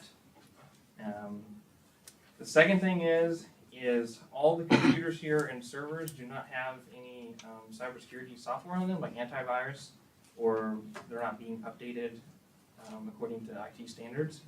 So I put together what's called our managed IT services, where our software is installed on the computer. We do proactive monitoring. We have cybersecurity software, antivirus on there. It complies with Cybersecurity insurance, I don't know if the city has cybersecurity insurance, but if they were to get it, it complies with that. So the insurance company will pay us if we are down for 2 weeks and lose $1 million or whatever. Also, we have 2 servers, one here in the police department and one in the water utilities office. They are technically being backed up by the employees with a flash drive. However, that flash drive is being stored in the same building. So if there was a fire or something, our copy is still gone. So I put together a monthly estimate of our software also being installed on the servers with the security software and the backup. So it backs up twice a day at midnight and at lunchtime when no one's here. It doesn't affect your workload, it just does it in the background. You don't even know what's happening. And I can store that unlimited. And it's off-site too. It's in our private cloud. I can't even see it unless you guys put in a ticket and request me to recover an image. It's end-to-end encrypted, so nobody can see it but you guys. And lastly, during my audit, I was talking with the staff and was just like gathering their, how are you liking the current IT person, and how are things operating? And from what I gathered, a couple of things are disorganized. Different departments are using different IT people. One company is for here, and another company is for the Loogootee utilities office. And so we put together a solution where Taylor Tech will be managing all of the IT, all of the computer licensing, everything. So it's all under one umbrella. So we have reports. We can, I can run reports, and it's just streamlined. Basically, there's 15 workstations, all of which are getting our security software and remote support, where we can remote in when we need help setting up a printer or whatever. We are backing up 2 servers and 5 workstations. Out of those 5, we're backing up Barb's computer, the 2 police stations up here in the front, and the chief of police PC. So if that computer was to crash and burn, I have a copy and I can go back 10 years. I know we had to continue backing it up for that long, but we can go back and recover that. The monthly cost for all of this is $660 a month with a one-time setup fee of $1,040. That $1,040 allows me to come in and spend all day cleaning up all the computers, removing the junk, doing a security scan to make sure they're clean before we put our software on it. And our software will proactively make sure nothing nefarious gets installed. Does those figures cover firmware and software updates? Correct, weekly. So it scans the computer every day for updates coming out. When everybody goes home for the weekend, it installs them Friday night, Saturday night, and on Monday, if that update requires the computer to be turned off and turned back on again, it doesn't want to do it, without your knowledge, because you might leave a Word document open and you'll lose all your work. So on Monday, a little message will pop up and say, hey, we did updates over the weekend. You need to reboot, whether it be during lunchtime or after hours, and you can schedule that. But if we're gonna do them every weekend, everybody needs to log off before they get home. They can schedule that. Yeah, you can click, reboot computer at 5:30 p.m. tomorrow or whatever, when they're not there. I just don't want our software to turn the computer off and back on if you left something open over the Because it evening. might be sensitive. Correct. And, everybody gets frustrated when their phone doesn't update right in the middle of doing something and you lose all your work. I just something I do every night. And basically what this is just security, backups, and accountability all under one roof, Taylor Tech. I mean, right now, if I was to write a letter to the city saying, I want that communication between the assistant and the mayor from 3 years ago, I don't know how we can provide that documentation, because none of it is archived anywhere. So yeah, that's about it. If we have any questions, or do I need to elaborate on anything? And having this might solve the problem we have with misinformation of 7 years ago, because you can query it. You can go out to the cloud, get the information, because it's all, and information management and knowledge management's a big deal. You gotta be able to have that to be able to get your history and know what you're doing. So the way that works is that you have a compliance portal, so you can contact me, or I can even give the assistant access to it, to where query all communication between election info from 3 years ago, and it will pull up a whole list of all that people have talked about internally. As they have to be using the loogootee.in.gov emails, you can't be using the Gmails because it doesn't have access to that. And basically, I can just print out all of the reports for related communication of said topic. Who made the decisions, who was all involved? Who said what time, even where you were. You know, if you're, you know, out of town and you're on your phone, it says so-and-so sent it in Indianapolis. It's a pretty robust system for compliance.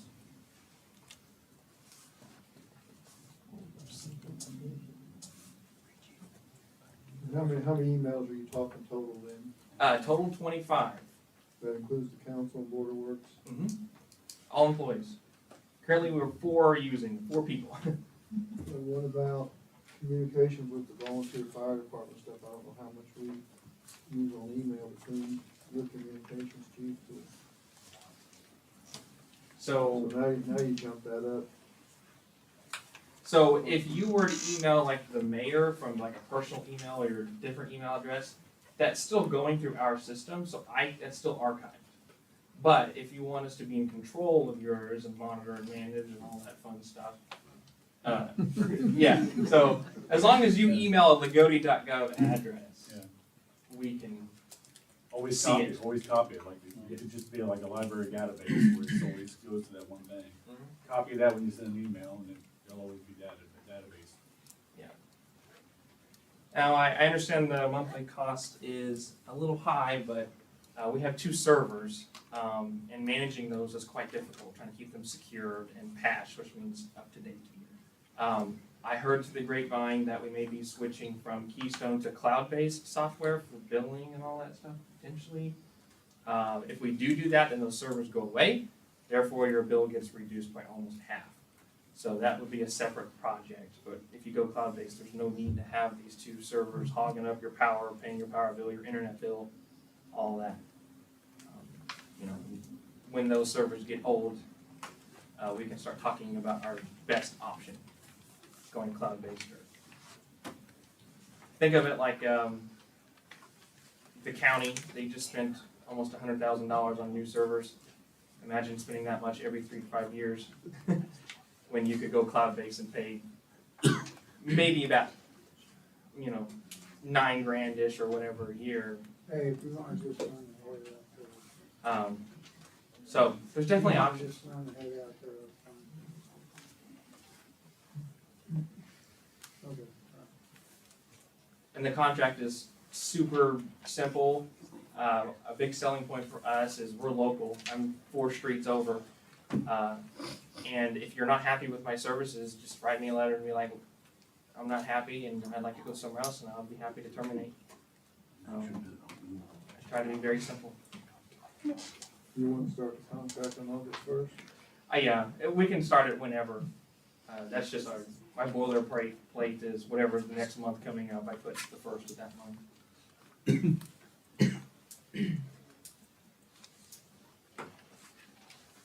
Do you guys manage the website that the council and the board of work meetings are on? I do not, that's Cameron, but we were close hand. We had some issues with, like the Martin County Alliance for some reason couldn't email into Amber for some reason, and I think the previous guy made some changes and they never finished, so I had to work with Cameron for a couple of days over the weekend and make some changes. I just deployed that this morning, and so far feedback is everything's working flawlessly again. So.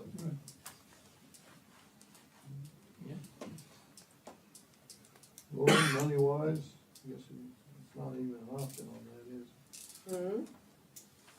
To be able to pay for everything. Don't know where them, I mean, I'm sure there's many places somewhere for something, you know. I mean, I do know I've been contacted by another individual who would like to have a chance to look around and see what he could do. As far as IT and cybersecurity. So that's, you know, there are other, I mean, I'm not throwing you under the bus or anything, I'm saying there are other options if you guys wanna look into other options. Or we can look for it, I mean, it's your guys' choice. I do know that there are people that would be interested, you know, in offering the service, similar services to the city. To touch on that a little bit, there are definitely people, I'm gonna be honest, there are definitely people that are cheaper than us, but most of those people are just providing support. Like, if something's broken, fix it, they come and fix it. They're not offering like antivirus software that's on the computer and proactively monitoring that every day. I mean, it's tied into our, what's called a ticketing system. So we will know something's broken before you even do. It immediately emails me and says, computer in so-and-so's office is out of storage. We need to fix this problem because it's gonna cause problems. It's proactive monitoring, basically. Which is why there's a monthly cost to that. You know, if you hire somebody that comes in and just does time and materials, yes, it will be cheaper. But the services that you're getting from us is very business, commercial grade. I mean, just like Matrix or. And it's local. And you're 2 blocks away.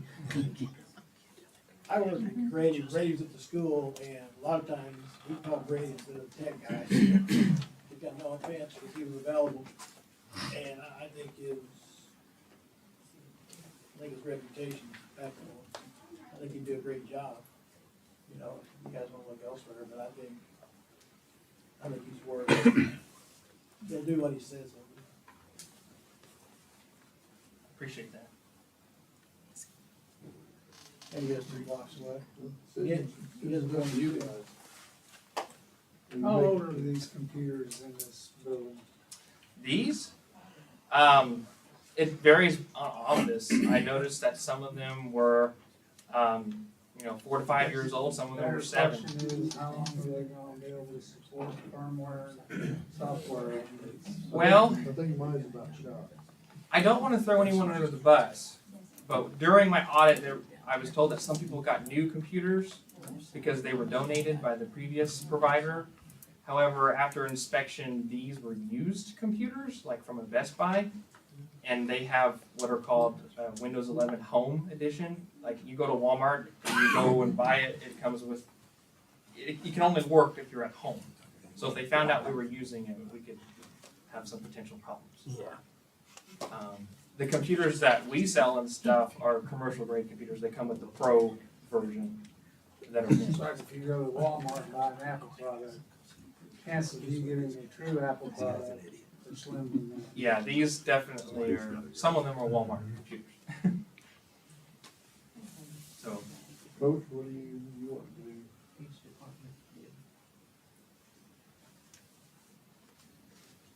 Move forward, make a motion, or?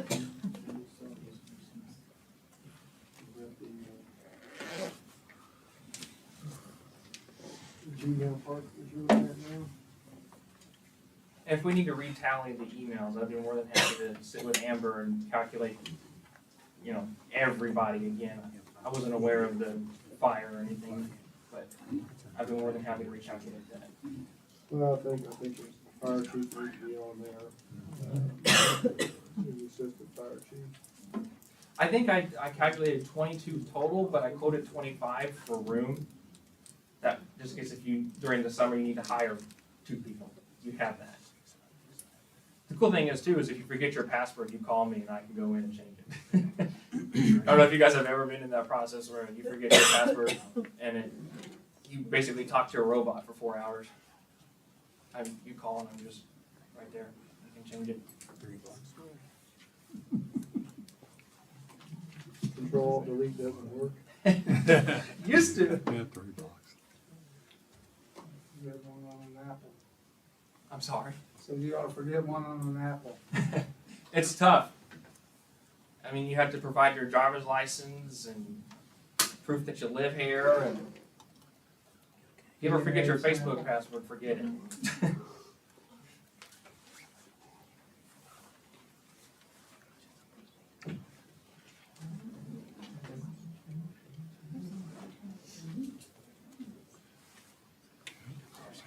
Do we wanna make a motion tonight, or give the other people an opportunity to look and come back next month and make a decision? I think that's the way to wait, it's the rest of the council. We got some other items on the agenda, please be patient. Buck's got something in it, Dave's got something he wants to look at, we can wait for the next meeting. You guys just put the price right out there, it's gonna be in the news, and somebody's gonna undercut him. True. Because he put the price out tonight. So, that's not fair to him. Agree.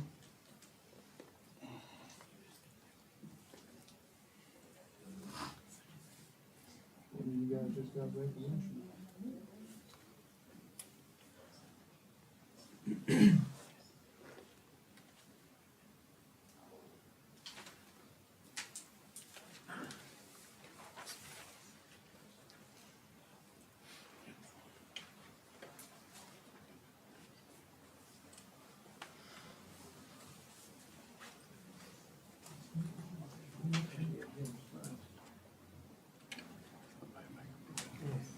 Is that price negotiable?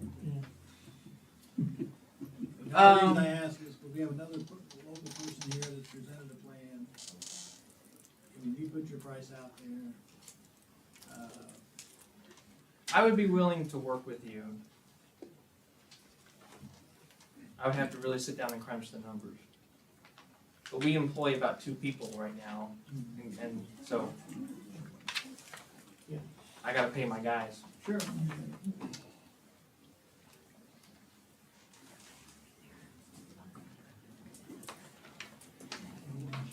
that not mandated 2 quotes if it's a need?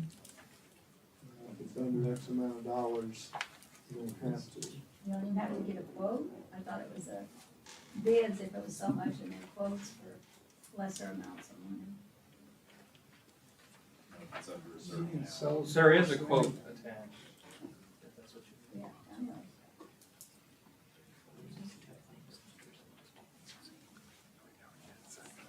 I do think, if I may say something, I think his system is in previous, each department done their own computer thing, which has to be more expensive in the end than everyone coming together under one system with one manager and everything connected.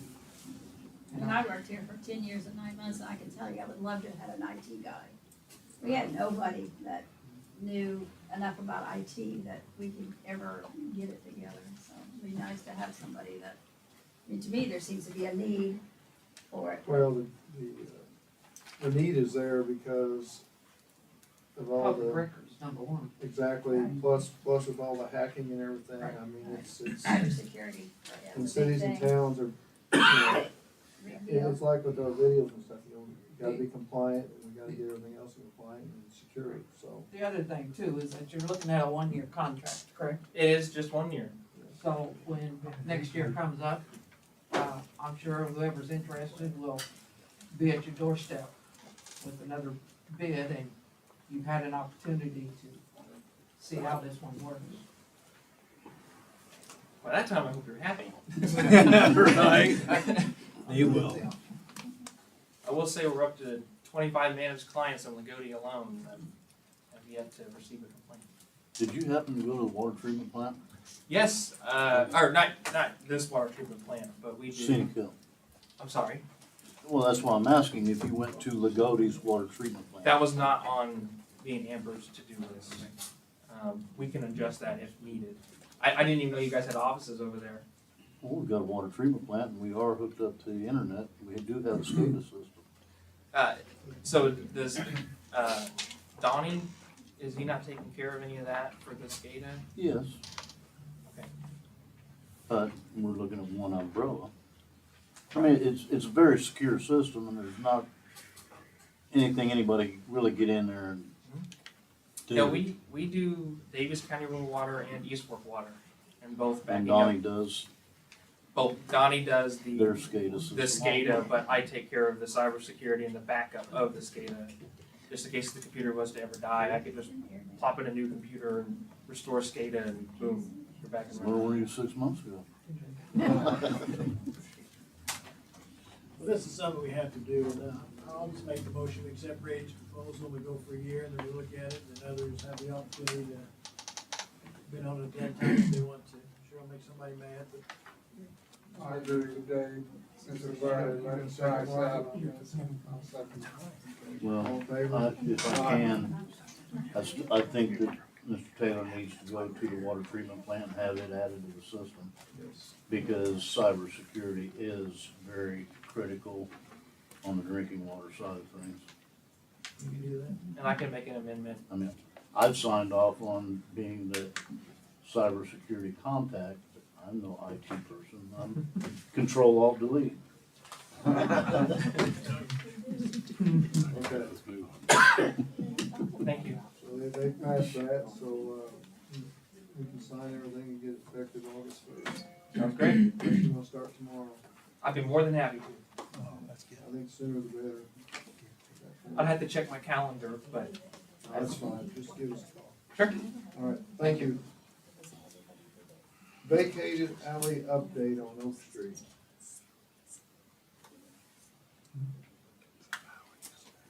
that supposed to be on Oak Street, or is that supposed to be Sycamore. Sycamore Street? I don't know who put the Oak Street on, but Sycamore. You want information from me? Well, Goes back to, I think, you're gonna start from scratch again on that with everything. okay, so September of 2022, I have to look at mine. A property owner went through some of the motions to have an alley vacated. The paperwork was done unofficially. There was no objections by any of the adjoining property owners. So everything was passed and voted on through the city council. The individual went to have a property surveyed and none of it was recorded, so it's all null and void, basically. To keep from reinventing the wheel, gotta start over. So the paperwork needs to be refiled or reestablished. Has to be advertised for 2 weeks, I believe, 2 consecutive advertisements in the newspaper. And passed by the city council and then taken and recorded at the clerk's office at the courthouse. The other side of that is that alley gets vacated to all the property owners, not just one. Correct. That's always been my understanding, yes. It gets split down the middle. And if there are any existing utilities, it doesn't exempt us or the utility owners access. For example, if they were to close the alley between Riley and Vincennes Street back here, there's utility lines in that alley back here. Duke Energy would still be given, they still have their own easements and right of ways to be able to maintain their facilities. You talking about where Lloyd Birch built things? No. No, I'm talking about Sycamore. Between, the alley between Sycamore and William Street runs parallel with North Line. And that was September 11th of 2023 meeting that they voted and approved the alley to be vacated, but again, they didn't go through all the motions. Thank you, Norman. Next item is the pay application for MEI. This is on the, Country Court 5.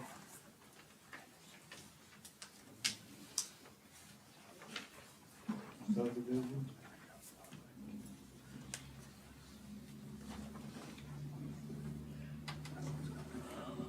I'll make the motion. Motion by Mike. Second. Mark, all in favor? Aye. Then Trey, you're gonna get us a updated, completion, final completion, do you have that with you? Okay. So the change order 2 request, U.S. Construction to push the substantial date to August 14th, just a month from the previous substantial completion date. and ready for final payment September 14th. They're not asking for a price increase, just an extension on No rain. It's not that we haven't had much rain or anything like that, but I don't think they've had a full work week yet. I know the last time we spoke, they haven't had a full work week.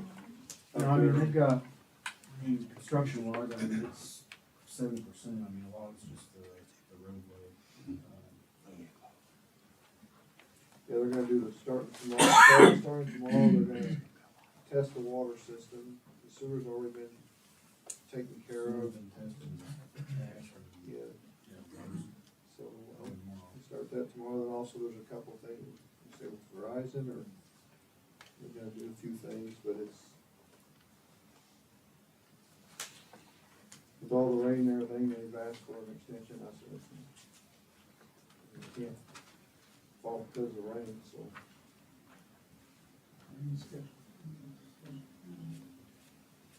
So someone like to make a motion to grant that? I'll make the motion. Say. All in favor? Aye.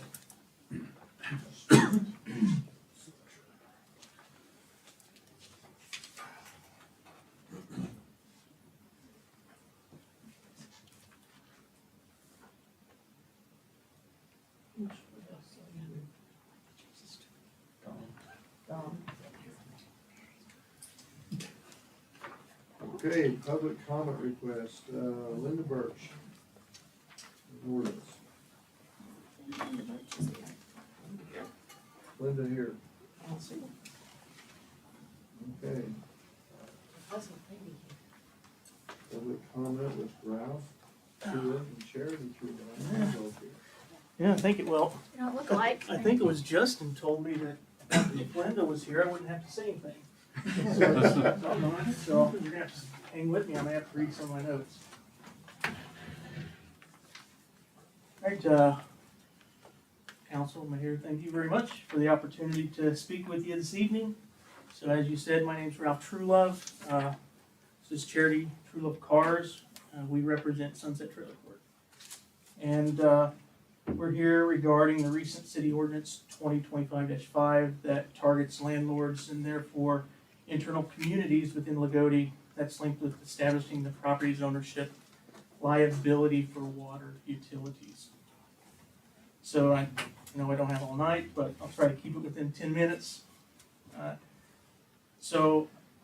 I'll probably jump around a tad bit. I'm sure your attorney will have maybe some comments. The ordinance states that the Loogootee City water utilities must be registered in the name of the property owner. The property owner must be liable for all water usage being provided by the city of Loogootee. So just real quick on Sunset, we've been established 1969. I think we still have one of our first tenants still there, Dave Smith, Wanda Smith still there. And we continue to operate it. We take pretty much, we're very proud of the property. It's passed down from Ralph C. Truelove to Sam to our mother Marie, and now that we're kind of managing it. Charity is the property manager for the property. So we continue to operate under a water supply as a single family property which is individually metered. Therefore, Sunset is similar setup as a single owner occupied residence, which is individually metered. Although the ordinance may be rational for multi-family facility as you just saw here. I'll be surprised if there's 50 meters right around the ground, but if there's going to be, then it's a lot of work, but okay. I think it makes sense in those cases, of course, because there's a law of distribution. It just doesn't seem reasonable for single-family properties, including, for us specifically, a mobile home park. Therefore, I have 3 questions I really want to lead into, and then I'll keep going. I probably know the answers already. We all probably know the answers, but nonetheless, I figured I should ask, and that is, what was the intent of the original ordinance? Have alternate options been evaluated to combat the issues that likely prompted this ordinance? And specific to Sunset Trailer Court, is the city council aware of any outstanding water charges that have been unpaid for more than 45 days after a tenant has left any of those 40 properties that we have? So as part of the ongoing discussion, I'm sure that although I'm not an attorney, that we find that sometimes legislation conflict. Sometimes we interpret codes differently. We just saw that just a minute ago. And by no means am I, did my Google lawyer hat mean that I could not miss something. But nonetheless, what I did find is under Indiana Code 8-1.5-3-8, which I'm sure you all are already quite aware of, covers rates and charges, payment of rates, charges, and fees by occupant of property that is not the property owner. So all rates, charges, and other fees for services rendered by a municipally owned utility to a property that is subject to subsections are payable by the person occupying the property. Of course, I'm reading sections for time out of the Indiana Code, so it's addressing some of those subsections. Concerning property that is served by a municipally owned utility and that is occupied by someone other than the owner of the property, subsection K does not allow the municipal legislative body to impose a requirement that the owner of the property must ensure the creditworthiness of the person occupying the property or accept responsibility for charges incurred by the person occupying the property by co-signing an agreement or by any other method. Additionally, and I'm sure you're quite aware of this, there was an official opinion, 2020, that was conducted by the Attorney General of Indiana regarding this very topic. And I'm highlighting a couple things under a section of a brief answer to, I think it was Representative Burton at the time, if a tenant's responsible for payment of utilities under a lease, which is really the private defining document, the municipal utility cannot hold the landlord responsible for payment unless the landlord is party to a service agreement, which, of course, being a single tenant and a tenant usage and consumption agreement is not. Although the statute does not explicitly prohibit the municipal utility from requiring the property owner to sign the account with a tenant so that the landlord is responsible for the tenant's delinquent bills, such a requirement would be contrary to the purpose of that statute and as a whole may not be permissible under Indiana's Home Rule Act. Under the section of analysis, under landlord's responsibility to pay a deposit. Indiana Code does not allow a municipality to require a deposit from the owner if the tenant is responsible for a utility bill, which again, established based off of the lease, that's the private lease that's established between the landlord and the tenant. The purpose is to ensure payment by the person occupying the property. The utility's ability to require owners to agree to be responsible for the tenant's bill, the amendments made to the Indiana Code make the tenant, not the landlord, responsible for the payment of the municipal utility bill, if the lease so provides. The legislation's intent is to ensure that the responsibility of payments does not fall to the landlord. The purpose of the statute is to ensure that landlords are not responsible for utility charges that a tenant does not pay. A requirement by a municipal legislative body that a landlord co-sign for a tenant to increase tenants' creditworthiness and thus would not fulfill the intent of that legislation. A municipal ordinance mandating that landlords co-sign for tenants may also go beyond the powers of the Indiana Home Act. So as the conclusion of that opinion, the municipality cannot hold a property owner responsible for its tenant's utility bills if the tenant's responsible for the payment of the outstanding balances under the lease and if the landlord is not a party to the agreement. So as I stated earlier, this is me now, as I stated earlier, the ordinance may be very rational for multi-family properties.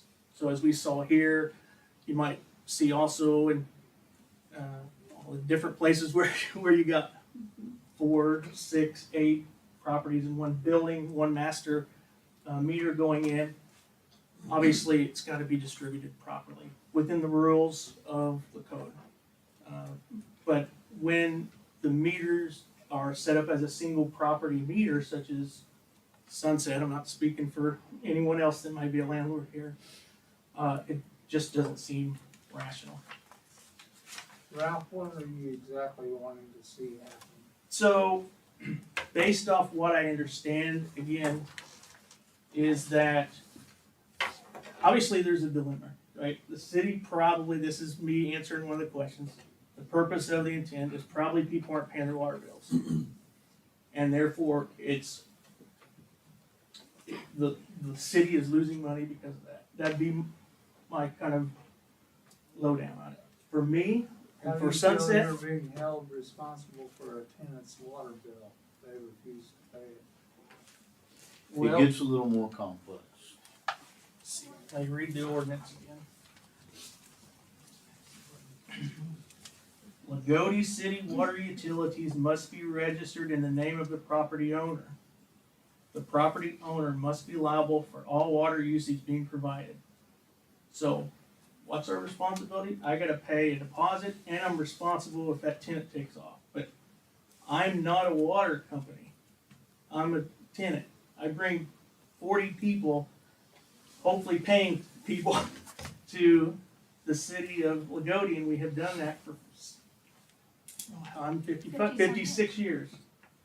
And again, as one of my questions I said was, I'd ask the council if you're aware of any outstanding water charges from anybody in Sunset. The answer was already no, right? Is any of the ladies here? Right, unpaid. And if the ladies at the water department know her, Bo knows her, we butted heads before, but nonetheless, but that's us doing it, right? And if we're mandated to do it, now there's a financial impact to us, as well as a workload impact to us, and an impact to you, or to the water office, right? And so now they've got to manage 2 people on the same account, and so, and reading this, I'm not sure that, at least my interpretation, you have an attorney, right, that can, that probably has done more of an extensive and so forth analysis, but it doesn't even, to me, pass the smell test of aligning with Indiana code. Now, So my if it, question would be, what was the, is that what the intent was? is the city getting stiffed for money, I guess? Is that the problem? I would expect it, most everything comes down to money. We do get sick a lot on it. So then what would happen if someone in their own home then, my They're gonna question, shut my water off. We do, Right. we do the They do- same they do it thing for each customer as we would as a property owner and a renter the same. So after all of this started, and it wasn't targeting any, it was, no, it was trying to be able to get something better meet into us being able to collect on the sewer portion of things. So in conversation with the utility manager in the city of Washington, they do everything the same way as we had always done. But there was some misinterpretation, some miscommunication. The girls do a wonderful job running the office. I ride the fence on a lot of things because I've got my hands full and there's a lot of things I don't know. But in a nutshell, on the water portion of things, and this is something that I brought to the attention because it specifically says city water works. It does not say anything about the wastewater side of things. So with the water, we are selling a product, okay? So that's another, the water department's its own entity, the sewer department is its own entity. We're just operated under the umbrella of the city of Loogootee. We are selling a product we can take that customer to small claims court to regain our loss there. But as we're only providing a service on the wastewater side of things, it's always been told to me, our only means of collection is to file a lien against the property for the wastewater side of things.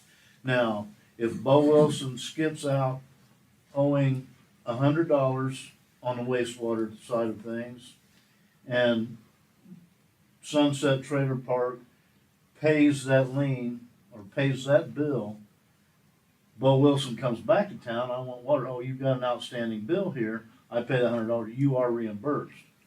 So there's a lot of wheels turning. So I think that I think clarity should maybe accommodate the ordinance, because all we got was this one piece of paper. I think that, right? I think that the problem lied in the fact that we had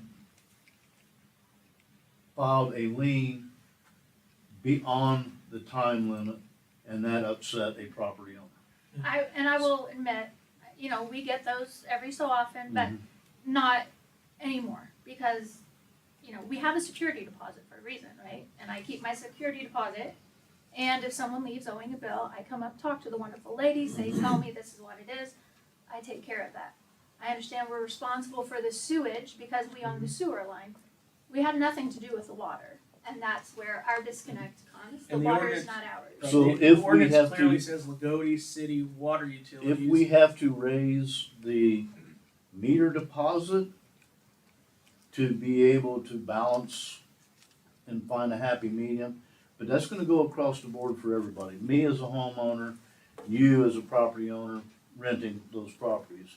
Your tenants will come and pay, if it's $100 now and we raise it to $150, it's gonna be across the board for But everybody. now it says I have to. Now, But again, do we have a water problem, no, or do we have a sewer problem? Because this ordinance, at least for me, says Loogootee City Water Utilities. And you said that it's separate, right? So to me, maybe to others, it's could be misleading, because I don't supply water, We right? supply sewer, Right, we do supply sewer. and we're responsible for sewer, and I think all landlords would understand that we're responsible for the sewer, because we own the sewer line. so just for example, and this has nothing, not targeting, but they just approved adjustments and write-offs. They just wrote off approximately $400. That was combined water and sewer, but that was not from anybody skipping out. That was from somebody deceased and no estate. So Brian and I have had this conversation several times, the mayor. 20 years ago, we wrote off, what, It was over $30-some thousand, I believe. I was thinking it was closer to 60, but Yeah, it was. in a couple of years, in a period of time. So we started putting our efforts into collecting more seriously. And we have not had to write off anything like that drastic amount.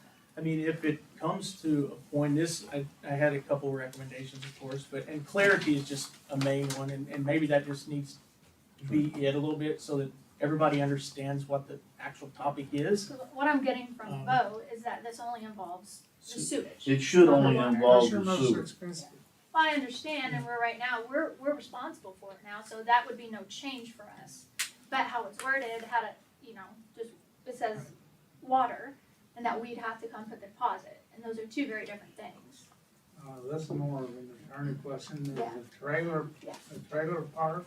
Well, we It's a can't, single family. we're not targeting a trailer The trailer park park is no different. It applies to all It's the a same. landlords. piece of property It with three applies to trailers. all landlords, whether you have Correct. one or whether Any you have property owner, 60. We just any have, rental we agreement. just have 40 units. Individuals, like we have 40 different. We want to provide a nice place, and we do try to keep, our rent is low, we don't want it to be more expensive for our renters. Yeah, and again, if it's, I'm sorry. Well, go ahead. Again, if it's the water part, then we have individual meters and have had that forever. And it makes sense. I know these guys are gonna have 50 meters, but it makes sense for a multi-facility to have 1 meter, and then maybe have that relationship with the property owner. Doesn't make, from my view, doesn't make too much sense to do so in individually family properties. If it's a sewer, totally different topic, I just think there needs to be clarity. And That's what generated this conversation, this ordinance. And if this is such a major issue, financial issue for the city that it requires an ordinance, I know maybe the city doesn't do this, but there could potentially, a recommendation is to have a side working group that is comprised of a couple people from the community that could potentially provide some additional input, because we deal with 40 tenants all the time, and some probably deal with just as much, if not more. We might collectively be able to put something together and then come back and present to you guys a couple recommendations for a decision on how to combat some of this stuff, because we want to keep everything down, right? As she just mentioned, we don't have our community is important for us, but they're not rich either, unfortunately. Well, they do, kudos to the True Loves. They do a wonderful job communicating with the utility clerks. Charity's in constant, not daily, but I mean, they have a good relationship, and she's always checking on any issues moving forward, and has for quite some time. We do have landlords that don't communicate at all, and then they wanna act like, well, this is a surprise. Well, I mean, you're in business, we're in business, nobody wants to lose money. Right. I mean, it's not a drastic amount of money, but it's still a loss. And we have to have the means to collect the same as you guys do if somebody skips rent on you. So that's what it all boils down to. We're not just targeting different places. If we have an issue collecting on a lot of rental properties. And it's not just Loogootee, it's everywhere. I'm sure So, it is. but again, in communications with the utility clerks from the utilities clerk manager in Washington, they do things the very same way that we had been doing for years. I do appreciate. The issue was the timeliness of filing. I mean, it's important to us, right? I live in Michigan. Oh, She I lives know. in Indianapolis. And so, it's pretty, I mean, pretty our only important. request is, for the ordinance to, to be clear, I have somebody moving in and we don't get a lot of turnover. Somebody moving in July. How I read this is I have to come in and I have to put down the water deposit. I have to put down the full deposit, I'm obviously going to just pass that cost on to somebody who I'm trying to help and keep low rent, and now I'm just gonna pass that on. And they would have done it anyhow, but it just seems like taking out of one pocket and putting into the other, because they're still gonna be responsible, and I know I'm responsible for the sewer anyhow. But how that reads, I'm also responsible for the water. So maybe just clarity, I We guess. we can clean it up. Okay. And it goes back like what Bo was saying, and this discussion's gone on for years, is the fact that you get someone who doesn't pay, they move out, and we'll have told them to bag all the time. Yeah, we feel your pain, we've had that in the Just turn the past. water faucet on the inside and just let it run. Well, I'll be honest with you, if somebody's leaving my property before they get their security deposit back, I come up, I talk with the ladies, and I pay them I give them the choice, do you want your water paid or do you want your money back? Nobody leaves Sunset Trailer Court without the water and sewer being paid. And I You can't, do have a good system, others don't monitor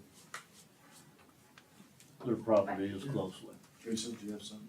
Well, I know that you council members have individually talked to several different landlords have come after you and had this conversation. I guess my question is, the one that he had asked earlier maybe, was, did you realize when you passed the ordinance, the difference in the ordinance as to what it was doing to the landlords and what you were requesting us to do when you passed that ordinance? I mean, the old system was, I have paid, like charity, we check before we give security deposits back. But I have gone a year and a half, and then I get a letter from the city that this person still owes maybe their last, I check, you check, and if the timing's right, the meter's been read and that's it. But if the timing's not right, there's still one more payment that needs to be made, and they're gone. So, I know that I have paid it when someone has skipped out. But what you're asking us to do up front, and the money that, again, that we are putting up front, did you realize what bind that was putting us in when you passed the ordinance? Probably not, but he's gonna clean the ordinance up. Yeah. I guess also my question would be, for this beautiful new property, will people from outside the community, the gentleman who presented, is he going to come in, and is he going to be required to do the same thing as well? You've got a lot of, like I said, we haven't lived here for quite a long time, and I'm here 3 days a week and trying to, keep a nice property to provide 40 homes, and it seems, like from listening to the earlier gentleman that, concessions can be made for someone coming in doing something nice and new and beautiful, whereas we've been here for a long time and we're trying to provide much, I'll be honest, our prices are cheaper than those that I showed you. And I don't know how, I am uncertain how you can buy a house if you make, you just keep charge more and more. So I don't, I think you have a lot of people here trying to do the same things that he's purportedly wanting to do. So I think giving us, the same amount of consideration would be very nice, as far as just a very small tweak so that we know, what will be expected of us. Well, what the intent was to protect the city more, because we have high rates, we have high taxes. I mean, we're in an area and we're trying to minimize any of our losses that we can at any given time. So that's kind of where all this derives from.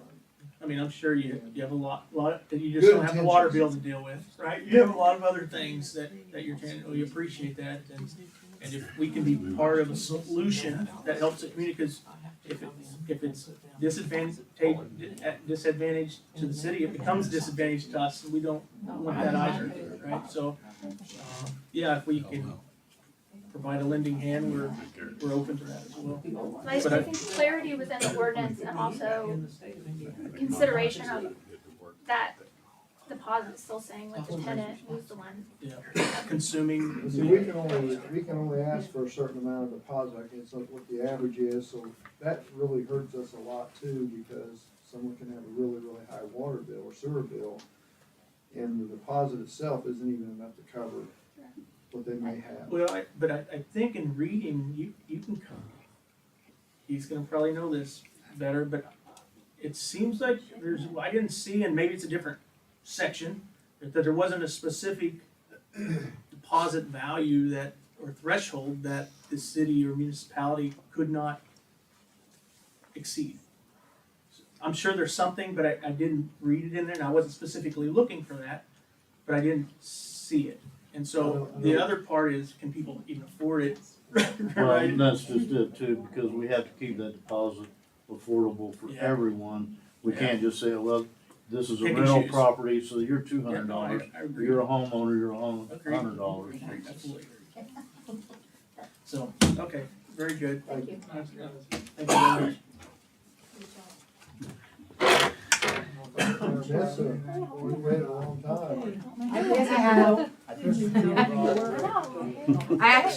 know it was gonna be like this big of a crowd.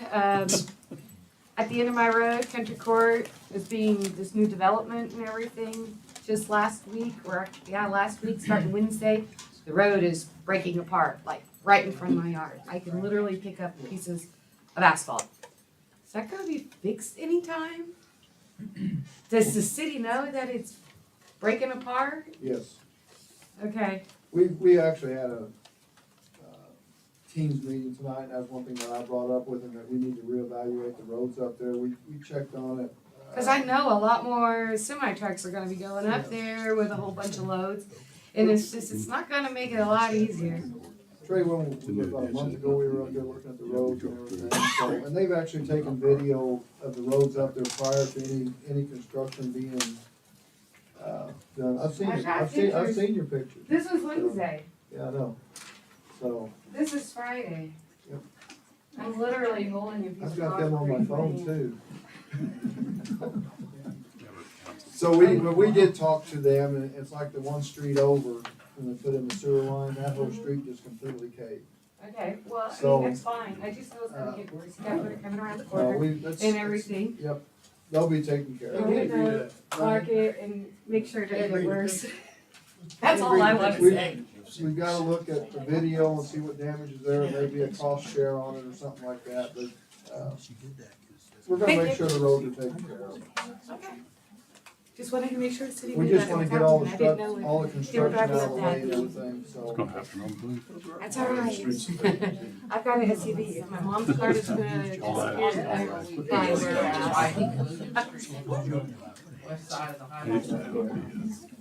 It's still in the. No, I didn't. I think told him to. Yes. I know. I see I've actually it. contacted the guy on PennDOT about meeting with him on a couple of things, and he was on vacation, and we've not connected yet, so. That is one of the things that we wanna look forward to doing, because I talked to a couple of people about it. Pull up there, pull out, and start hard to come in, that you're not They could see over the hill. And the widening would have to go to the south side. More towards, not on Jack's property, because there's not a lot of room in it, there's like fiber optics and stuff that's on that side, so any widening would have to go on the south side of that place. But yes, it is in the, think tank. Mr. Arvin. Yeah. I'm here about some unfinished projects and stuff that I think it's disgraceful to go to and look at the fountain downtown. I mean, it looks awful. It's stained up, it doesn't work, and I know this administration, had mentioned they was gonna do something with that. And this has been a year and a half ago, and still nothing's been done. That's one. On North Street, the city bought some property there, tore a house down. Still looks like crap, it's not been cleaned up to build a new structure there. What's the status with that? We got some projects going on that's just never been finished. There's a project, a water drainage project up on William Street, Clark Street, down to North Line Street. Been over 7 years.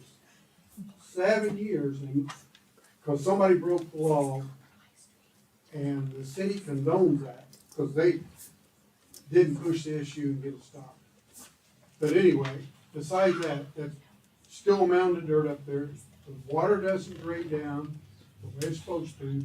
I don't know who's responsible, should Midwest come back in and reshot the grade on that after the work was supposedly done, and the city paid the bill? Would you build a house and not put windows and doors in it? And would you pay the contractor for doing that?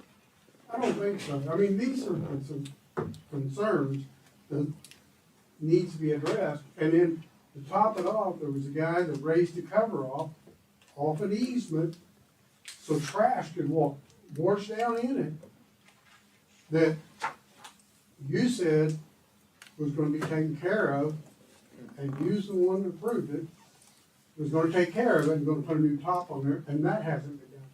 And we're talking 7 years.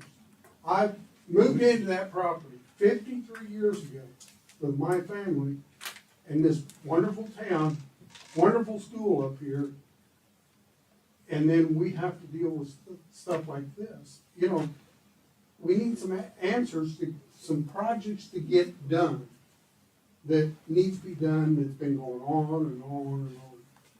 And, you know, you look at the grass being mowed. My neighbor's got junk cars in his backyard, doesn't mow his grass. Somebody's gonna complain about it about 3 or 4 times each summer. It finally got mowed the other day. by the guy that caused the water problem behind us, that still has grass knee high up in his property right next to Mr. Tinkle's. It doesn't make any sense why we can't put our foot down and get something done. That's my concerns as a citizen of Loogootee. We got some beautiful homes here. But you go around, North Oak Street was one, I think it is North Oak Street, 103, had a trailer that's grass about this high. Finally, the city paid somebody to come in and mow it, from my understanding, and clean that trailer out. Okay, That takes a process. that, I know it takes a process, but why do somebody have to complain 3 times or 4 times every summer to have grass mowed right next to them? Because no one takes pride in what they have. Well, nobody even lives there now. I know. But to answer your question on the water fountain, when I was in the Philippines, I was on email all the time. We were looking at doing a bunch of different things. I contacted several different companies about doing some type of a liner or something on that.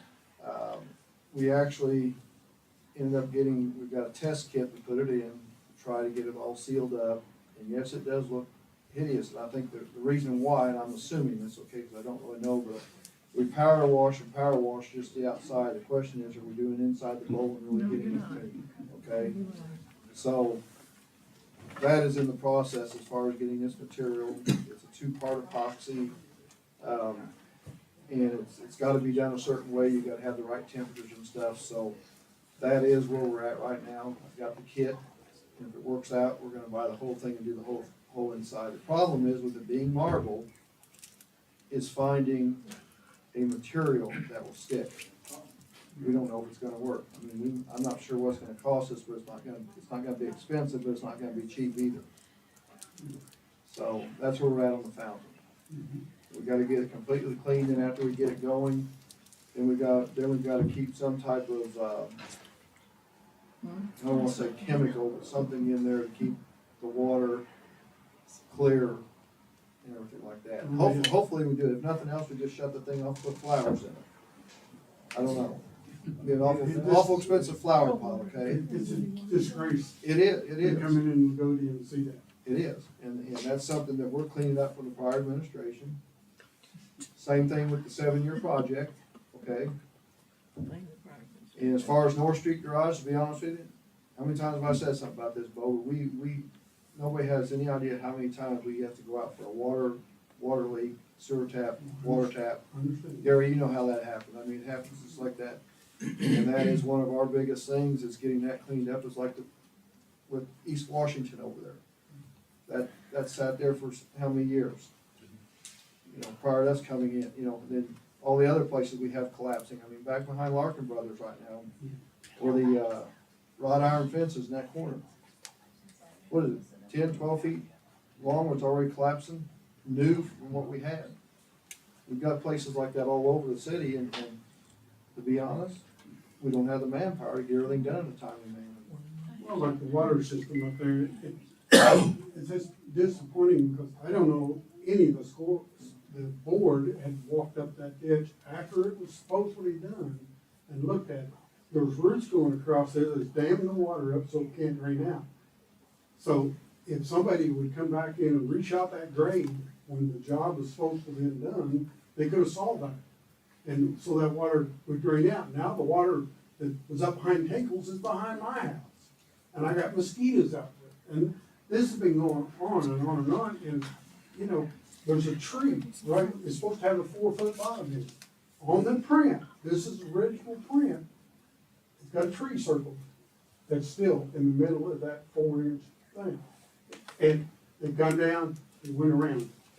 What's that do? The roots from this tree, and those trees go across there, the water can't come in. I walked that ditch when they were doing it and everything. But we paid the bill. That's what gets me. Well, they're getting the dirt out up there. We got 90% of it, I think, out, or 95%, and then it got too wet, and we've had nothing but bad weather since. So, Part of the issue too is when he was up there doing the work, that the dirt was moved and moved and moved and turned to dust. water dirt. There was nothing solid there. And then we did have the rain, so now there is quite a bit of settled building. So And he's gonna get up there and take care of that. We've had discussions. I've on had that. conversations It with needs- contractor as well. You know, and I don't know, there should be somebody that signed off on the project, said, hey, it's a done project or it's not. Like I said, you wouldn't build a house, any of you, and have the contractor not put the windows, doors in and pay him. You could make sure it was done, right? I'm not sure that he was paid 100%. I don't know if it's paid 100%, but would you pay it at all if it wasn't done? If I do a job, I want it done before I'm gonna pay the final bill. Okay. So, and this has been 7 years. I mean, if it'd been just a month or 6 months, maybe, but 7 years, it needs to be done. Well, we're a lot further along than where we were 7 years ago. Is it or is it not? You may not be 100% satisfied, but from where you were 7 years ago to now, at least something's gotten done. I know, it just needs to be finished. We'll get there. I appreciate that.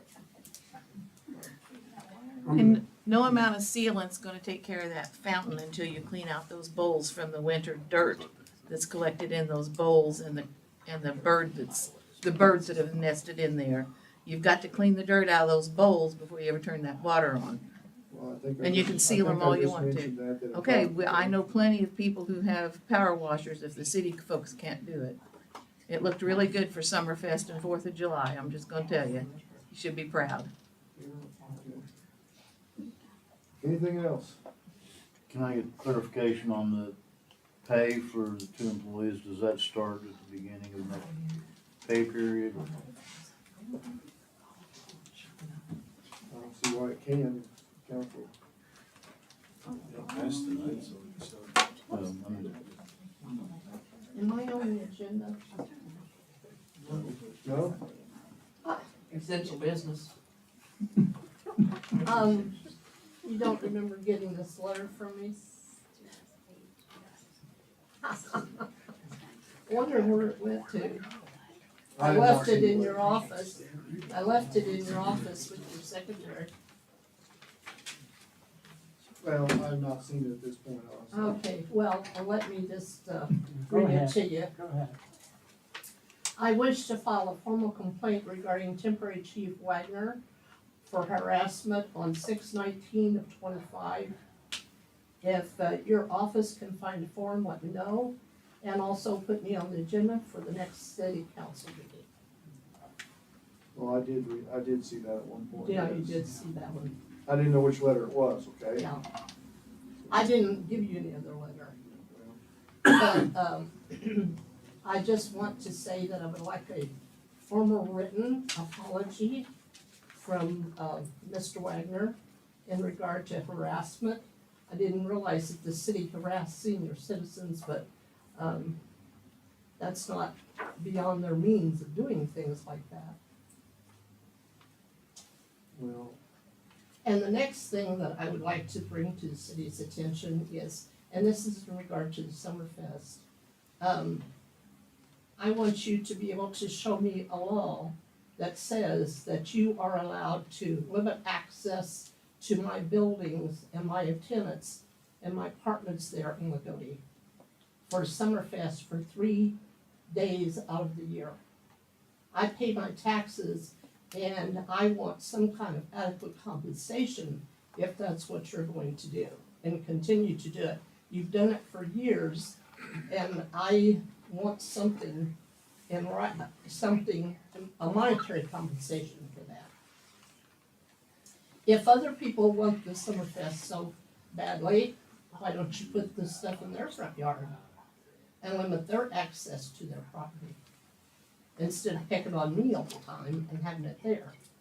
well, I don't think it's picking on you, it Well, affects other people too. okay, let's not say picking on you, let's just say that I think other people should be afforded the opportunity to have the Summerfest in front of their front door and see if they can drive their car down a back alley to find a parking space and then walk with their groceries and everything else to their house for 3 days out of the year. Would you want to have it in front of your house? I wouldn't have a problem with it being in front of my house. Well, I Because think for they the- should bring the, vendors and some of the, rides over there and put it right in front of your house then. mean, I think that's a wonderful idea. We should establish some kind of an ordinance for you in order to be able to do that. It's like when the funeral home has a funeral. Sometimes the driveway gets blocked off, people park in front of the house, they don't have a place to go. I mean, I just deal with it. That's your problem. That's not, that has to do with you and however you want to conduct your business. But as far as my Well, business is Summerfest is a concerned, good thing for the whole community, and I'm Hey. sorry that, I don't care You what don't it's do good that. for, sir. I just know that I have been put upon for years in regard to that. And I think it should be shared among the wonderful people of this community that have it in front of their doorsteps and see how they like it. this has been, let's see, what is this? 22 years we've been doing it. Too long. And you know, we do a courtesy and rope off your properties when no one steps on it or whatever. Oh, if you wanna call that a courtesy, but I'm talking that they, you know, I've had people blocking the door, the access door, to people to be able to get into the apartment because of this. Well, my And I question don't is- think that's right. You wouldn't want somebody blocking your door to your house that you couldn't get in there. The question is, the car that was, in the drive, was that one of your tenants' cars or anything like that? Well, that was a different story. Yes, it was. It was somebody related to him evidently. Was that the But- reason we got called down there for? Yeah, you got called down there for that. I got called down there for multiple cars that were parked where vendors were being set up. There were, I think, 5 cars in total. Also had cars on the wrong side of the road facing the wrong way that could have been ticketed. Or Oh, towed. that's another one. That's a cute one. My car was parked along the side of the street, that's part of the harassment. Was parked alongside of the street so that I could go in there and mow my grass and stuff. And he comes down there and threatens, tells my grandson, I can give her a ticket for just the way she's parked. And I'm going, are you kidding me? They're parked all over the place. Technically, you could. I wish he would have. I wish he would have. And I don't think we don't have to get to that drastic, but we all gotta Well, work together. you don't have to get that drastic, but I'm to the point that I'm pretty upset with it. Just when I'm over there mowing my yard, he comes over and tells me to move my car right now.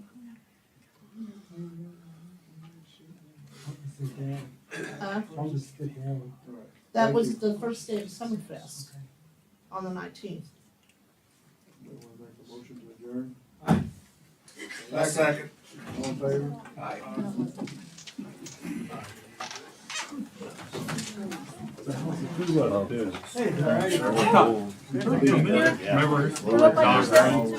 I can remember slightly, but I